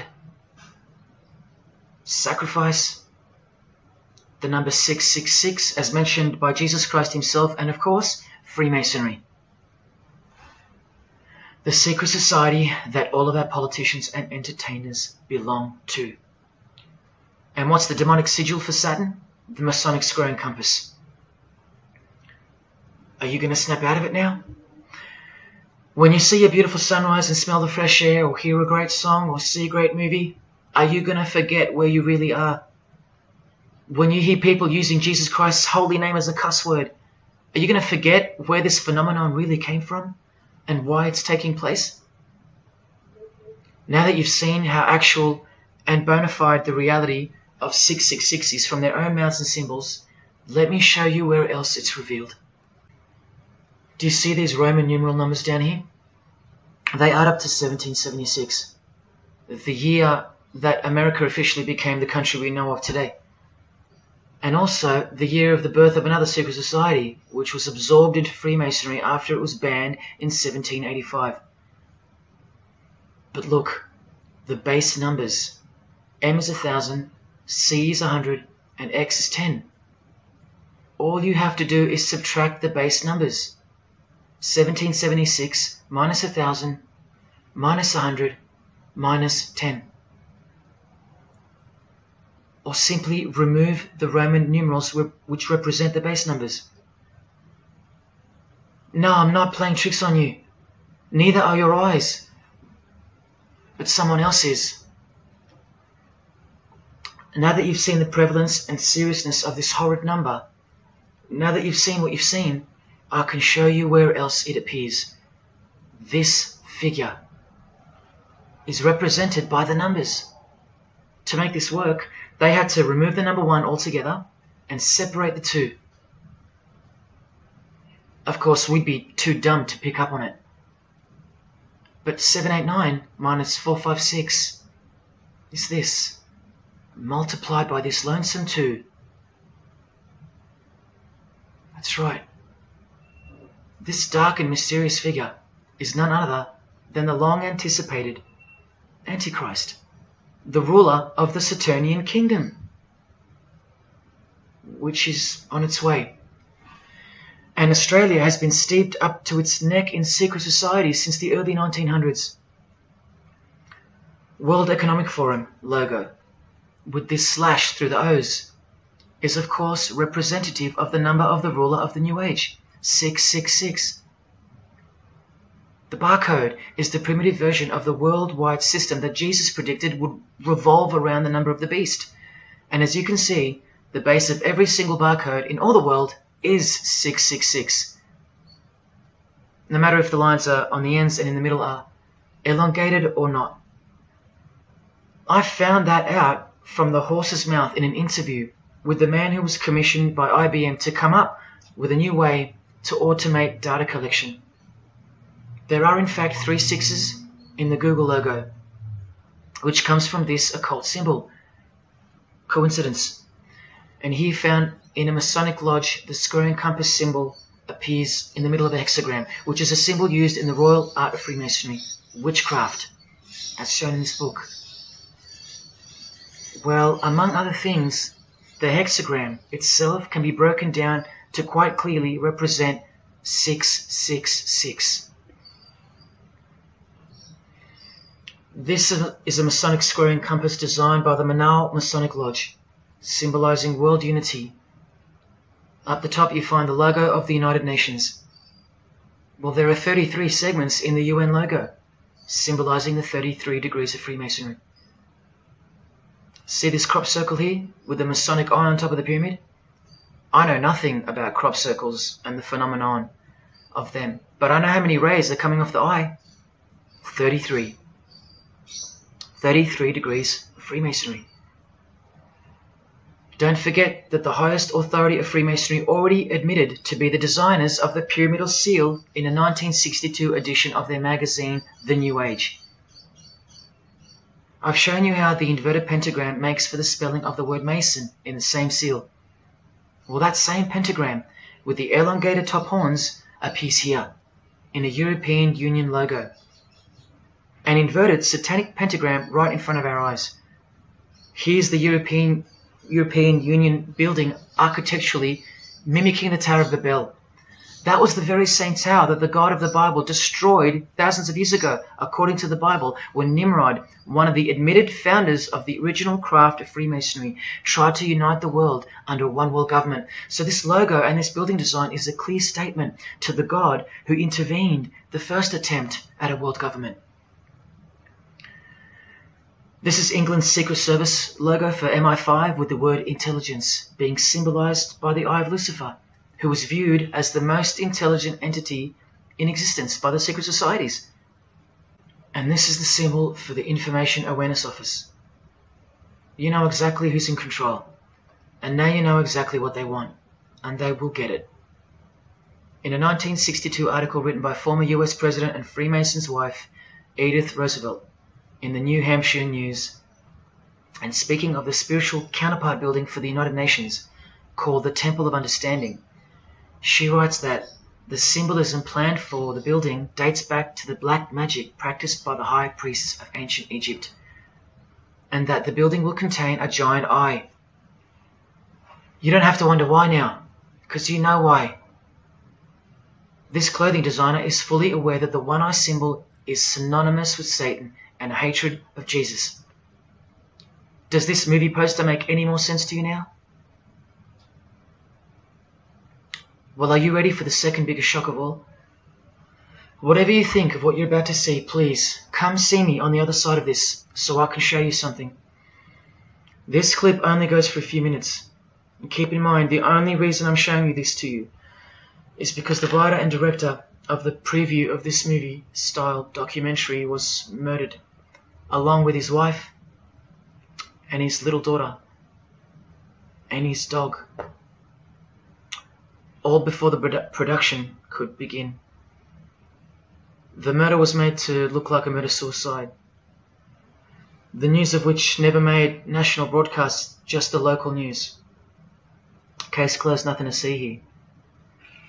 You have to ask yourself why, after so many movies with a dystopian, World War, totalitarian type theme, why was this movie so dangerous and strictly unacceptable for public viewing, that a whole family would be murdered? Well, this movie was going to tell us about America's secret destiny. And one other thing which you'll see on the other side of this clip, an amazing thing. As titled by Manly P. Hall over 100 years ago, what's the secret destiny of America? Well, it's this.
What was David's hidden message inside the gray state? And could it be the reason for his death? Perhaps the scariest part of Gray State's conceptual trailer is this character here, who appears to be operating a guillotine. David Crowley was very intentional in this frame of the movie. He added something that I believe he wanted the people to know about. Who is the identity of this executioner? If you look closely, you will see that this terrifying character is wearing something around his waist. It appears to look like an apron. The executioner wears a Freemason apron, complete with the all-seeing eye, the compass, and the two pillars. I do believe David Crowley is trying to tell us something.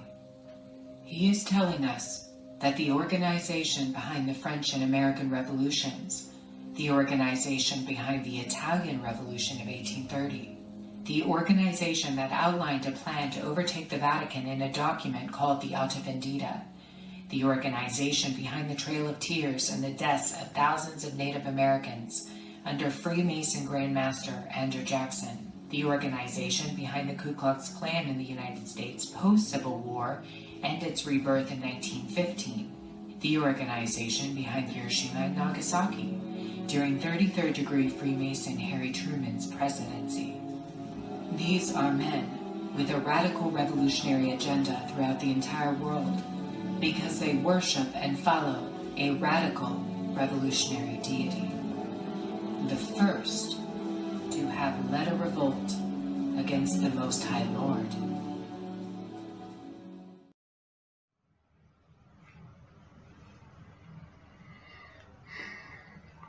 When I was in high school, coming from a completely non-Christian and non-religious family or background, I distinctly remember the first time that I decided that the Bible or the New Testament, to be more precise, was definitely not true. Made up, fairy tale, whatever. It was one verse, one scripture that to me at the time proved unequivocally that it wasn't written for our time. A prophecy that was impossible to be fulfilled. Here's the verse. And I saw thrones, and they sat upon them, and authority to administer justice was given them. And I saw the souls of those who had been beheaded, because of the testimony they bore of Jesus, and because of the word of God. No way could guillotines be introduced as a form of execution in the 21st century, right? No way. Proof that the Bible was a prehistoric book written for prehistoric people. And this is long before he woke me up on a midnight highway to spare my life from a high-speed collision into a concrete wall. Ladies and gentlemen, in 2021, like the smartphone or the smartwatch, this is called the smart guillotine. Built by Chanel. You know, the perfume and clothing and accessories brand for the rich. What on earth does a perfume company have to do with chopping people's heads off? Well, I thought I told you that all of this is just the tip of the iceberg. I wonder who really owns Chanel. Well, here's their logo, and there is an eye in the design. And have you seen their drip design? How odd. Welcome to the real world. You ready? This is from a legislation archive from the Georgia House of Representatives in the 1995-96 sessions. This is Bill HB 1274 on the death penalty, guillotine provisions. How far along are we into enacting these bills worldwide? I don't know. Maybe they've been enacted already. But I just wanted to show you that in 1995 the ball was already rolling. Another ball that's rolling are the 7 universal Noahide laws. They sound great from the outside, designed so to conceal some terrifying details on the inside. Firstly, they were signed into US law in 1991 by George H.W. Bush on March 26. Here's the bill and resolution. It was named Education Day. As you can see in the details of Resolution HJ 104, they are the 7 Noahide laws, resolved by the Senate and House of Representatives of the United States of America in 1996. Every single president since H.W. Bush has annually re-signed this resolution. Many world leaders have called for the acknowledgement and observance of the 7 Noahide laws, including the President of the European Union in July 2014 and the Australian Governor-General Michael Jeffrey in 2008. And this will be international law. So what's the problem? Well, just for starters, the law against idol worship will include, quite specifically, the worship of Jesus Christ as the Son of God, which the Noahide laws will classify as blasphemy, and the punishment for transgressing the 7 Noahide laws and for blaspheming the ineffable name of God by calling Jesus God is decapitation. I'll let you take that in for a second. This will be governed by a world court with no possibility of appeals. Something like this, an international Sanhedrin. Who do you think is truly behind these laws? Well, I can show you that right now. Here is the bill being signed into law by H.W. Bush, and here is their signature hidden in plain sight, the hidden hand of Freemasonry. displayed by this sinister and gloating-looking individual. And you know what Freemasonry is a cover for now.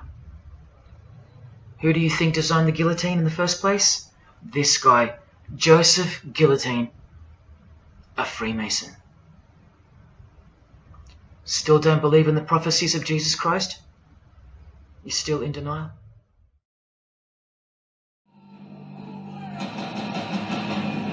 Last night I dreamt about how things were. And I woke up here.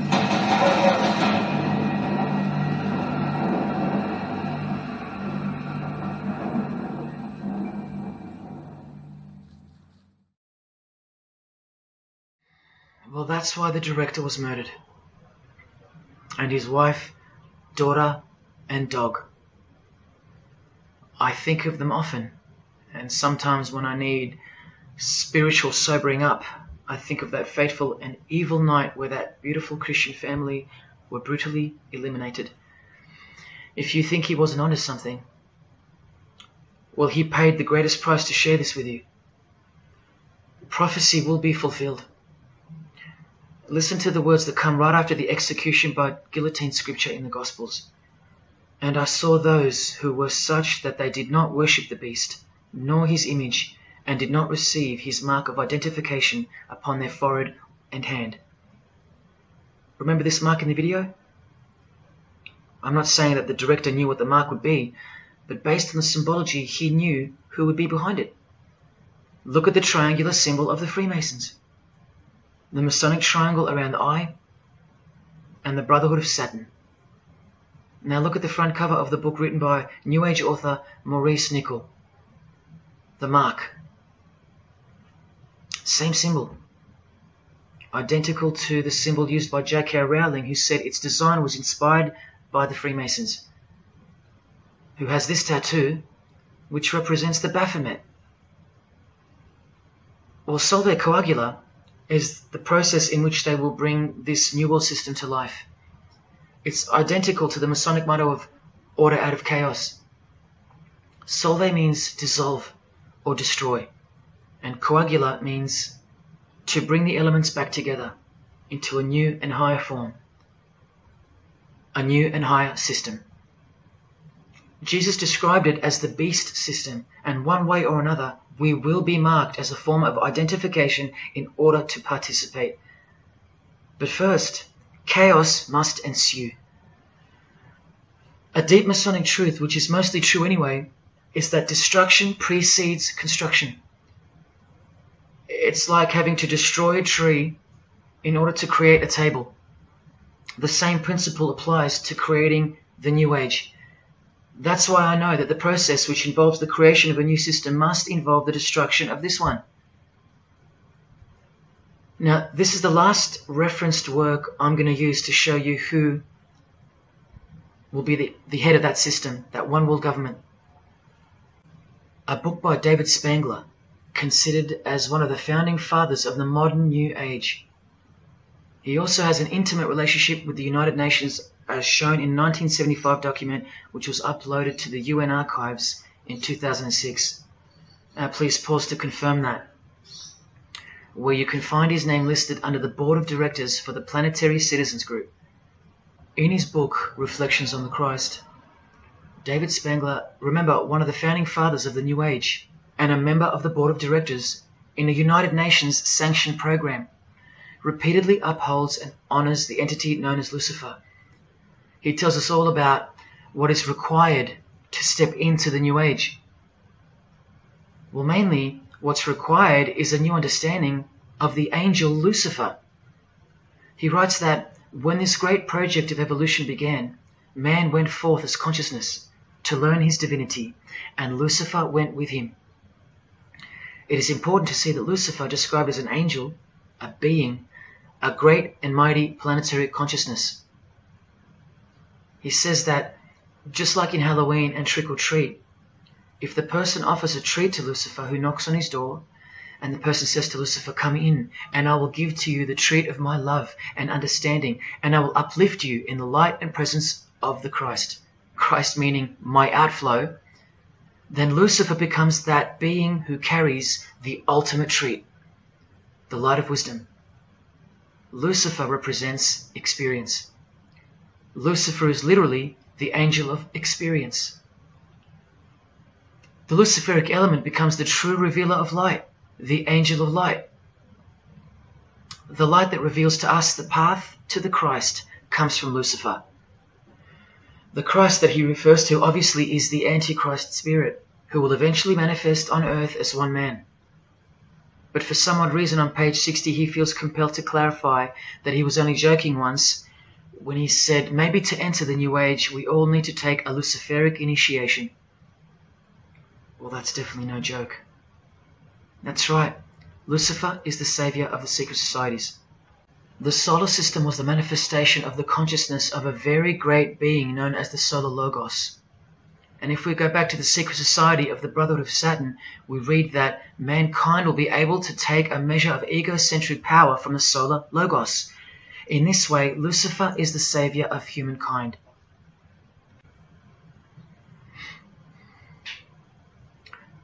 Do you see who you're dealing with?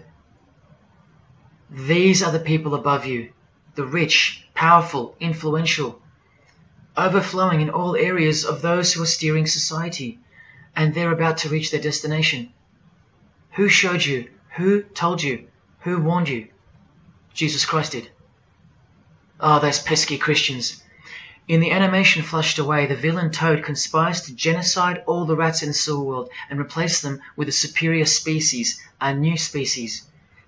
No one is aware except for this one rat who's briefly seen in the beginning. He's a Christian rat, a nut job, carrying around a plaque, as some real-life Christians used to, warning everyone of the impending doom that is upon them. What's the twist that's hidden in plain sight for no one to see? Well, the villain Toad, planning the New Age, wears the ring of a Freemason. This ring. And he wears it exactly on the finger that a Master Mason should.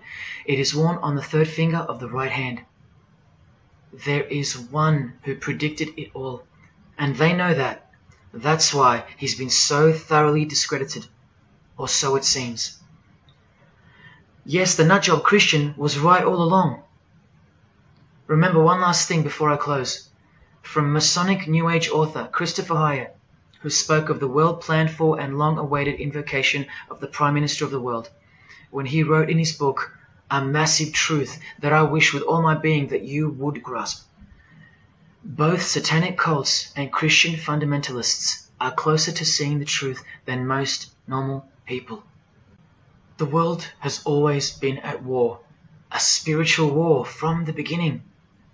And if you don't know it, then you're losing the battle.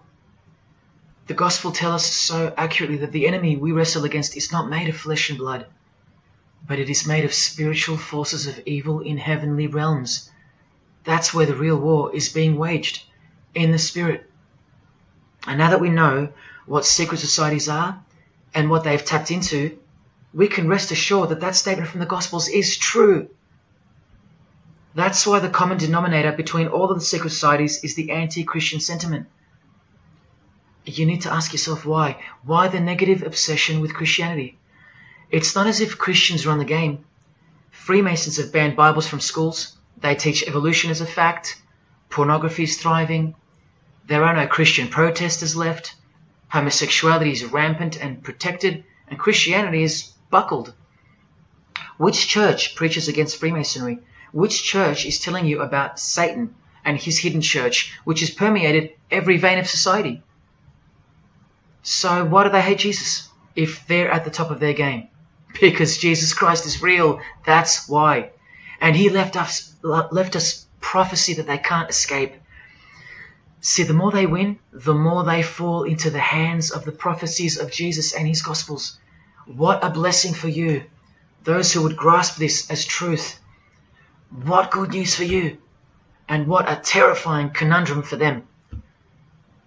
If you've come this far, and you still don't care, or still unwilling to trust, then you deserve what's coming, as a law of nature. Because you've been warned of all of it. The one world government clearly on its way. Cashless society, inevitable. The mark that each person will receive without which you won't be able to buy or sell or participate in this world, and the manifestation of the name, the number of the name of the one who will implement this system, 666. All of it is coming to pass. Inescapable we are from him. Everything and everyone will fall back into his hands, where he will finally separate the goats from the sheep.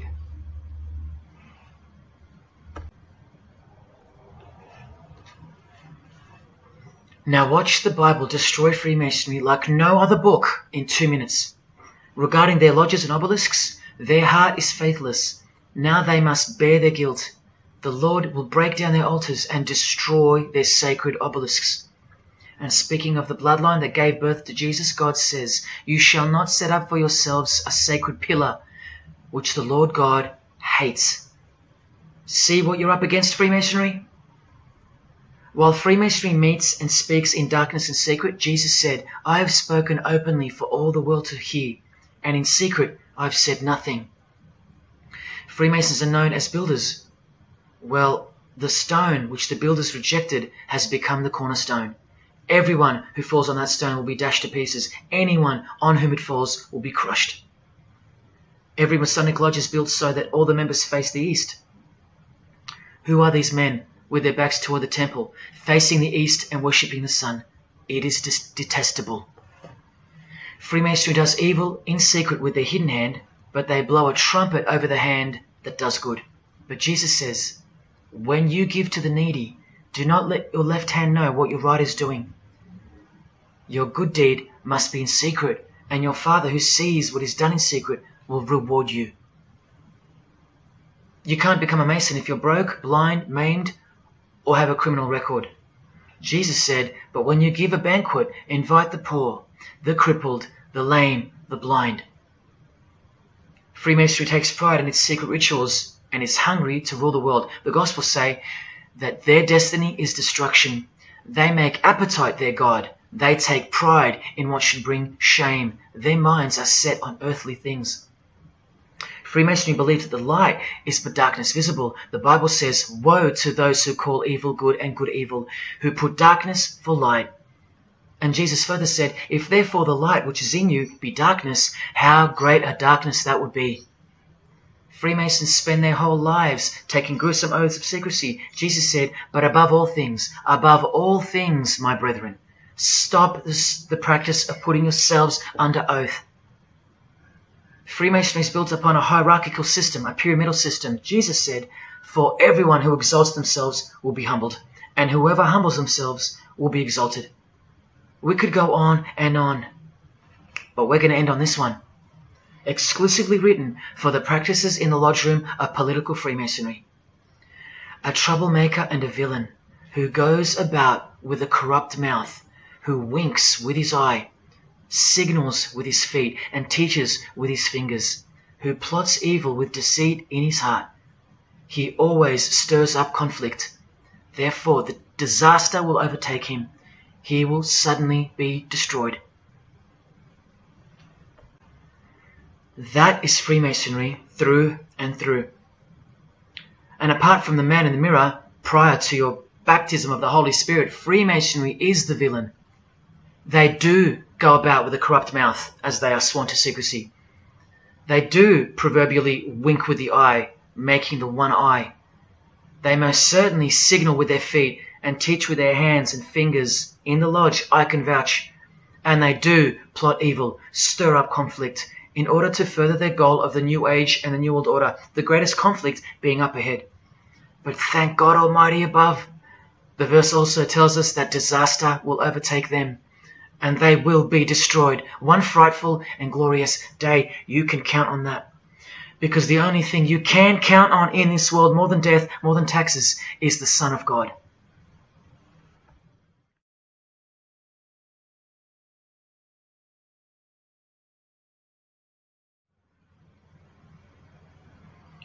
This is it. This is the last shock, and by far the biggest. If you ever needed intellectual proof that Jesus Christ is real and living right now, this is it. If Jesus and the Gospels weren't true, then Luciferians wouldn't be running the world. Atheists would, or some other version of modern man. Anyone, but not Satanists, not the passionate enemies of Jesus. If Jesus wasn't real, then so-called Satanists would be scattered here and there over the world in little local covens by silly teenagers rebelling against society and living in their own la-la land with their own little make-believe devils, being make-believe rebels. But no, people who believe that Lucifer is God run the world from top to bottom. They are dedicated to the core. They're highly sophisticated. They make the movies, they star in the movies. They write the songs, they sing and dance. They are worshipped as idols. They set trends, they live large, and they practice witchcraft, complete with sex magic and blood sacrifices. Why? Why do they do that? Why would they bother? Because witchcraft is real and has been since before civilization began, hidden from the vile multitude who have been stupefied by propaganda to the point that they don't believe in anything anymore. And who waged a war on witchcraft on your behalf? God did, the God of the Bible. If Jesus wasn't real, Luciferians wouldn't be building their paradise on earth. Atheists would. If Jesus wasn't real, Luciferians wouldn't be passionately hating him to the point of keeping their existence hidden under penalties of torture and death. Lo and behold, in the 21st century. Yes, if Jesus was a myth, Luciferians wouldn't be working overtime to inadvertently fulfill every prophecy that Jesus gave us. Can anybody read me? What part of Jesus foretold a worldwide cashless system, a worldwide government, and a worldwide religion do you not get? If Jesus wasn't real, why do former Satanists freely admit that only the true Christians are immune to witchcraft? They have no power over the disciples of Jesus. How is that possible? And what about this one that's been going around? If the Gospels were written by the Catholic Church in order to control people, then why didn't they include a pope in the scriptures? There's no pope here. Why didn't they include instructions to obey the priests? There's no priests in the New Testament, except for God himself and all his disciples. We're all priests. If the Gospels were an invention of the Catholic Church, why does Jesus say to call no man Father except your Father in heaven? Yet every priest holds the title of Father. If the Gospels were an invention of the Catholic Church to control people, why were only priests allowed to own a Bible and not the common people? Why did they burn William Tyndale at the stake, a Christian scholar who translated the Bible into English? Are you with me? Please help me understand how you don't believe in Jesus when even your enemies, the high-ranking Freemasons, think that you're stupid for not believing in Satan. There was the first shock, which was the fact that an international secret society exists at all, and that all people in power, prominence, celebrities, they're members of it. That was the first shock. The second shock was the oaths they take and the rituals they perform. Decapitated heads, brains exposed to the sun, drinking wine from human beings' skulls, all done by the people you respect the most. Pretty shocking if you have any brains left in your skull and heart left in your ribcage. The third shock was the reason they took the oaths and performed the rituals, and that reason is that the secret society they all belong to is in fact Satanism. The fourth shock was the details of witchcraft and the details of the new satanic age, the Saturnian kingdom, where billions are planned for death to pave the way for a spiritual and technological utopia. But do you know what the biggest shock of all is? The shock that surpasses all of them combined. It's Jesus. Jesus is the shock. He's the shockwave, the reality and truth of him. Because that changes everything. He changes everything. The greatest news you could never think up, that God left his abode to come here, a form of hell, manifest on earth, to be ridiculed and executed to save our sorry asses by taking a bullet for us. Don't worry, his second coming won't be so sacrificial. Better start fearing like you fear a cop and like you fear a judge. Oh, I know you tremble in front of them.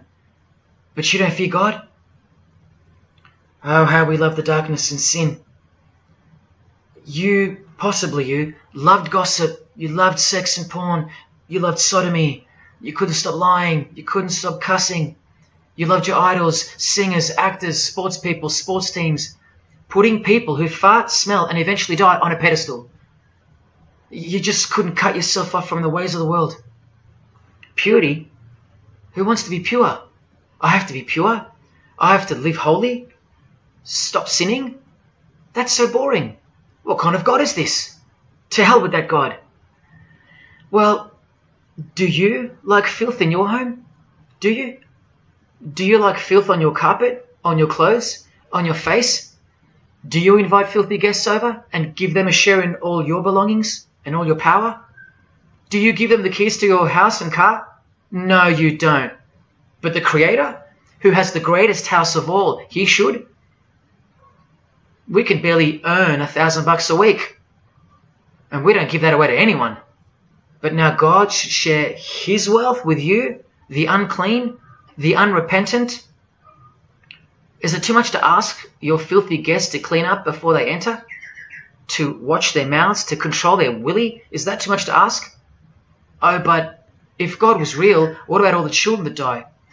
What about them? What are you doing about them? Are you still stuck on which phone you're going to upgrade to or what's for dinner? Why don't you leave your abode, your luxuries and your loved ones and risk it all to go save some children yourself? Oh, but what about all those who've never heard of Jesus? Let me ask you, what's your excuse? I know they have one, but what's yours? You've heard of him. Every morning you wake up and look at the calendar is a testament to his name, because it's 2021 in Australia, it's 2021 in Brazil, it's 2021 in China, it's 2021 in every single country in the world. So let me ask you, 2021 years since what? Like I said, just waking up in the morning and knowing what day it is a testament to him. But if God was real, why wouldn't he just show himself? Show himself to who? To you? You can't even get on your knees and repent. You can't even hate sin and scream out to him. So why would he? How do I get the girl if I don't ask her out? And if I do, maybe she rejects me the first time and the second. How bad do I want her? How hard will I try? Most haven't even knocked on his door. Well, I did. I just kept knocking and knocking, and then I started banging and banging. I refused to leave his porch. I lay there like a hungry puppy. But even when he answered the door, I did the runner, because he was too big for me, and I loved sin a little too much. Yet he still left the light on for me. But here's the craziest part about people who ask me why he doesn't just show himself the way they'd like him to. Their hearts have been so hardened that even if he did appear to them, in 2 weeks they would go back to being their old self, and he knows that. That's why. They might even forget it ever happened. Oh, that was just a crazy day. That was probably all in my head. Oh, how we love to make excuses. But if God was real, what about all the other gods? What other gods? Did Buddha perform a miracle for you? Did he affect a plethora of witnesses? Were his followers stoned to death, sawn in half, eaten alive? Did historians of his era leave any trace of him? Did he prophesy all the kingdoms that would appear on earth, and in what order? Did he foretell of worldwide floods, of enemies that would despise his followers, use his name as a cuss word, and eventually attempt to set up a world kingdom? Did his appearance change the calendar from one end of the world to the other, and predict that his appearance would in fact change the calendar? What did the Prophet Muhammad do for you? Apart from stealing Jesus from billions of people and corrupting the Gospels, did he dedicate his entire life to sinlessness? Did he remain celibate so that his blood could make a difference in the hidden realm by the science of sacrifice, which is practiced in secret every day, in order to shield your very soul? No, he didn't. Instead, he had 11 wives. One of them was 9 years old, and he lived like a king. while the real king lived like a slave and died like one too, and washed the feet of his disciples while demons trembled at his name and presence, and still do. And let's not even bother with the other pagan gods, Osiris, Odin, Vishnu, all inventions of fertility cults that worship the sun, sex, genitals, death, destruction, agricultural religions. Did anyone else apart from Jesus Christ ever say the words, "I am the truth"? Have those words even ever come out of someone's mouth? I've heard of "I know the truth," "I have the truth," but "I am the truth"? That doesn't even make sense. Unless truth itself was once upon a time born on earth as a man. Well, of course he's the truth. Where are all the heart-wrenching, knee-buckling testimonies about the indescribable power of this Holy Spirit, which comes in to sweep you off your feet and drown you in its tides, changing you forever? Where are all those testimonies? I'll tell you where they are. In the Christian column. That's where. Oh yeah, you'll get them here and there in every genre, but Christian testimonies simply outclips the rest. Where are all the life-changing, electrifying Hindu testimonies? The Muslim testimonies? A Muslim, Buddhist, or a Jew on the street corner, or from the proverbial rooftops, shouting the truth for all to hear, no matter the cost, because they love us that much, because he loves us that much? Where are they? And Freemason testimonies? Have you even heard of one of those? Satanic testimonies? You ever heard of one of those? A Freemason on his knees sobbing from joy because of the overwhelming knowledge that Lucifer loves him? No Mason or Satanist has ever done or heard of such a thing. But the biggest cult in size is the cult of society. Where do you think the word culture comes from? And the TV, the doctors, the idols, the PhDs, the scientists, they are the priests of the cult of society. You atheists think you don't live in a religious world of your own, filled with daily rituals and daily worship? Even your beliefs require faith in what your priests teach you. Evolution, no proof. Age of the earth, no proof. Distance of the sun, all faith-based on what you are told by strangers. You can see the rings of Saturn with your telescopes, but you can't see the buggy on the moon that was left behind in 1969, yet you still believe, because you have faith. Don't you worry, no matter who you are, you live in a religious world, because life is religion. And if you're still in the "I'm not religious" category, think again. You all worship something or someone, and your religion is futile. But for you, for the one, whoever you are, remember the advantage that evil has over good. A little good doesn't destroy evil, but a little bit of evil destroys all good. See this glass of water? One single drop of poison is enough to render the whole lot useless or deadly. That means that 99% of the goodness and purity of that water amounts to nothing, all because of one single drop. The whole glass is evil. And so it is with the human soul. You better believe it. Does anyone go out with a stain on their face or on their shirt? You think the soul can't be stained? Think about it. Just one lie makes you a liar. So you can't go where life is, stained with death? Now, in case someone thinks I'm playing the high and mighty role, I tell you this. I used to be a liar. I used to be a pervert. I used to be a drunkard. I used to smoke all kinds of poison. I used to have angry outbursts, use a filthy mouth, indulge in filthy humor. I used to. Past tense. But no more. He finally summoned me. He called my name for the last time. He took my dog, then my music. He took my band, broke it all, and broke me, flooded me clean. He sent for me. He woke me up from a deep sleep on a high-speed midnight highway with a whisper, an actual whisper in my ear, and only meters between me and a concrete wall with my name on it, because he knew I had it in me. I had it in me to lay it all down, risk everything, so I can take a stand for him, for the Gospels, and for you. Well, this is me taking a stand. Brothers and sisters, I did all this for just one person, and I'll be hated and mocked and worse maybe, so that that one, whoever you may be, will wage war on sin and believe. Don't let even one drop in. No matter what the distractions this evil world may place in your path, in order to bury itself and its poison in your heart, where it will take root and overpower the 99% goodness in you. Just like only a few find success in this world, even fewer will find the kingdom. It's far more difficult than winning X Factor, or making $1 billion, or reaching a 33rd degree of a secret society. It's as difficult as loving your greatest enemy. And that's just about impossible. But if you can figure out how to do that, then you found the road to life. And I hope to see you soon. God love. Jesus wins.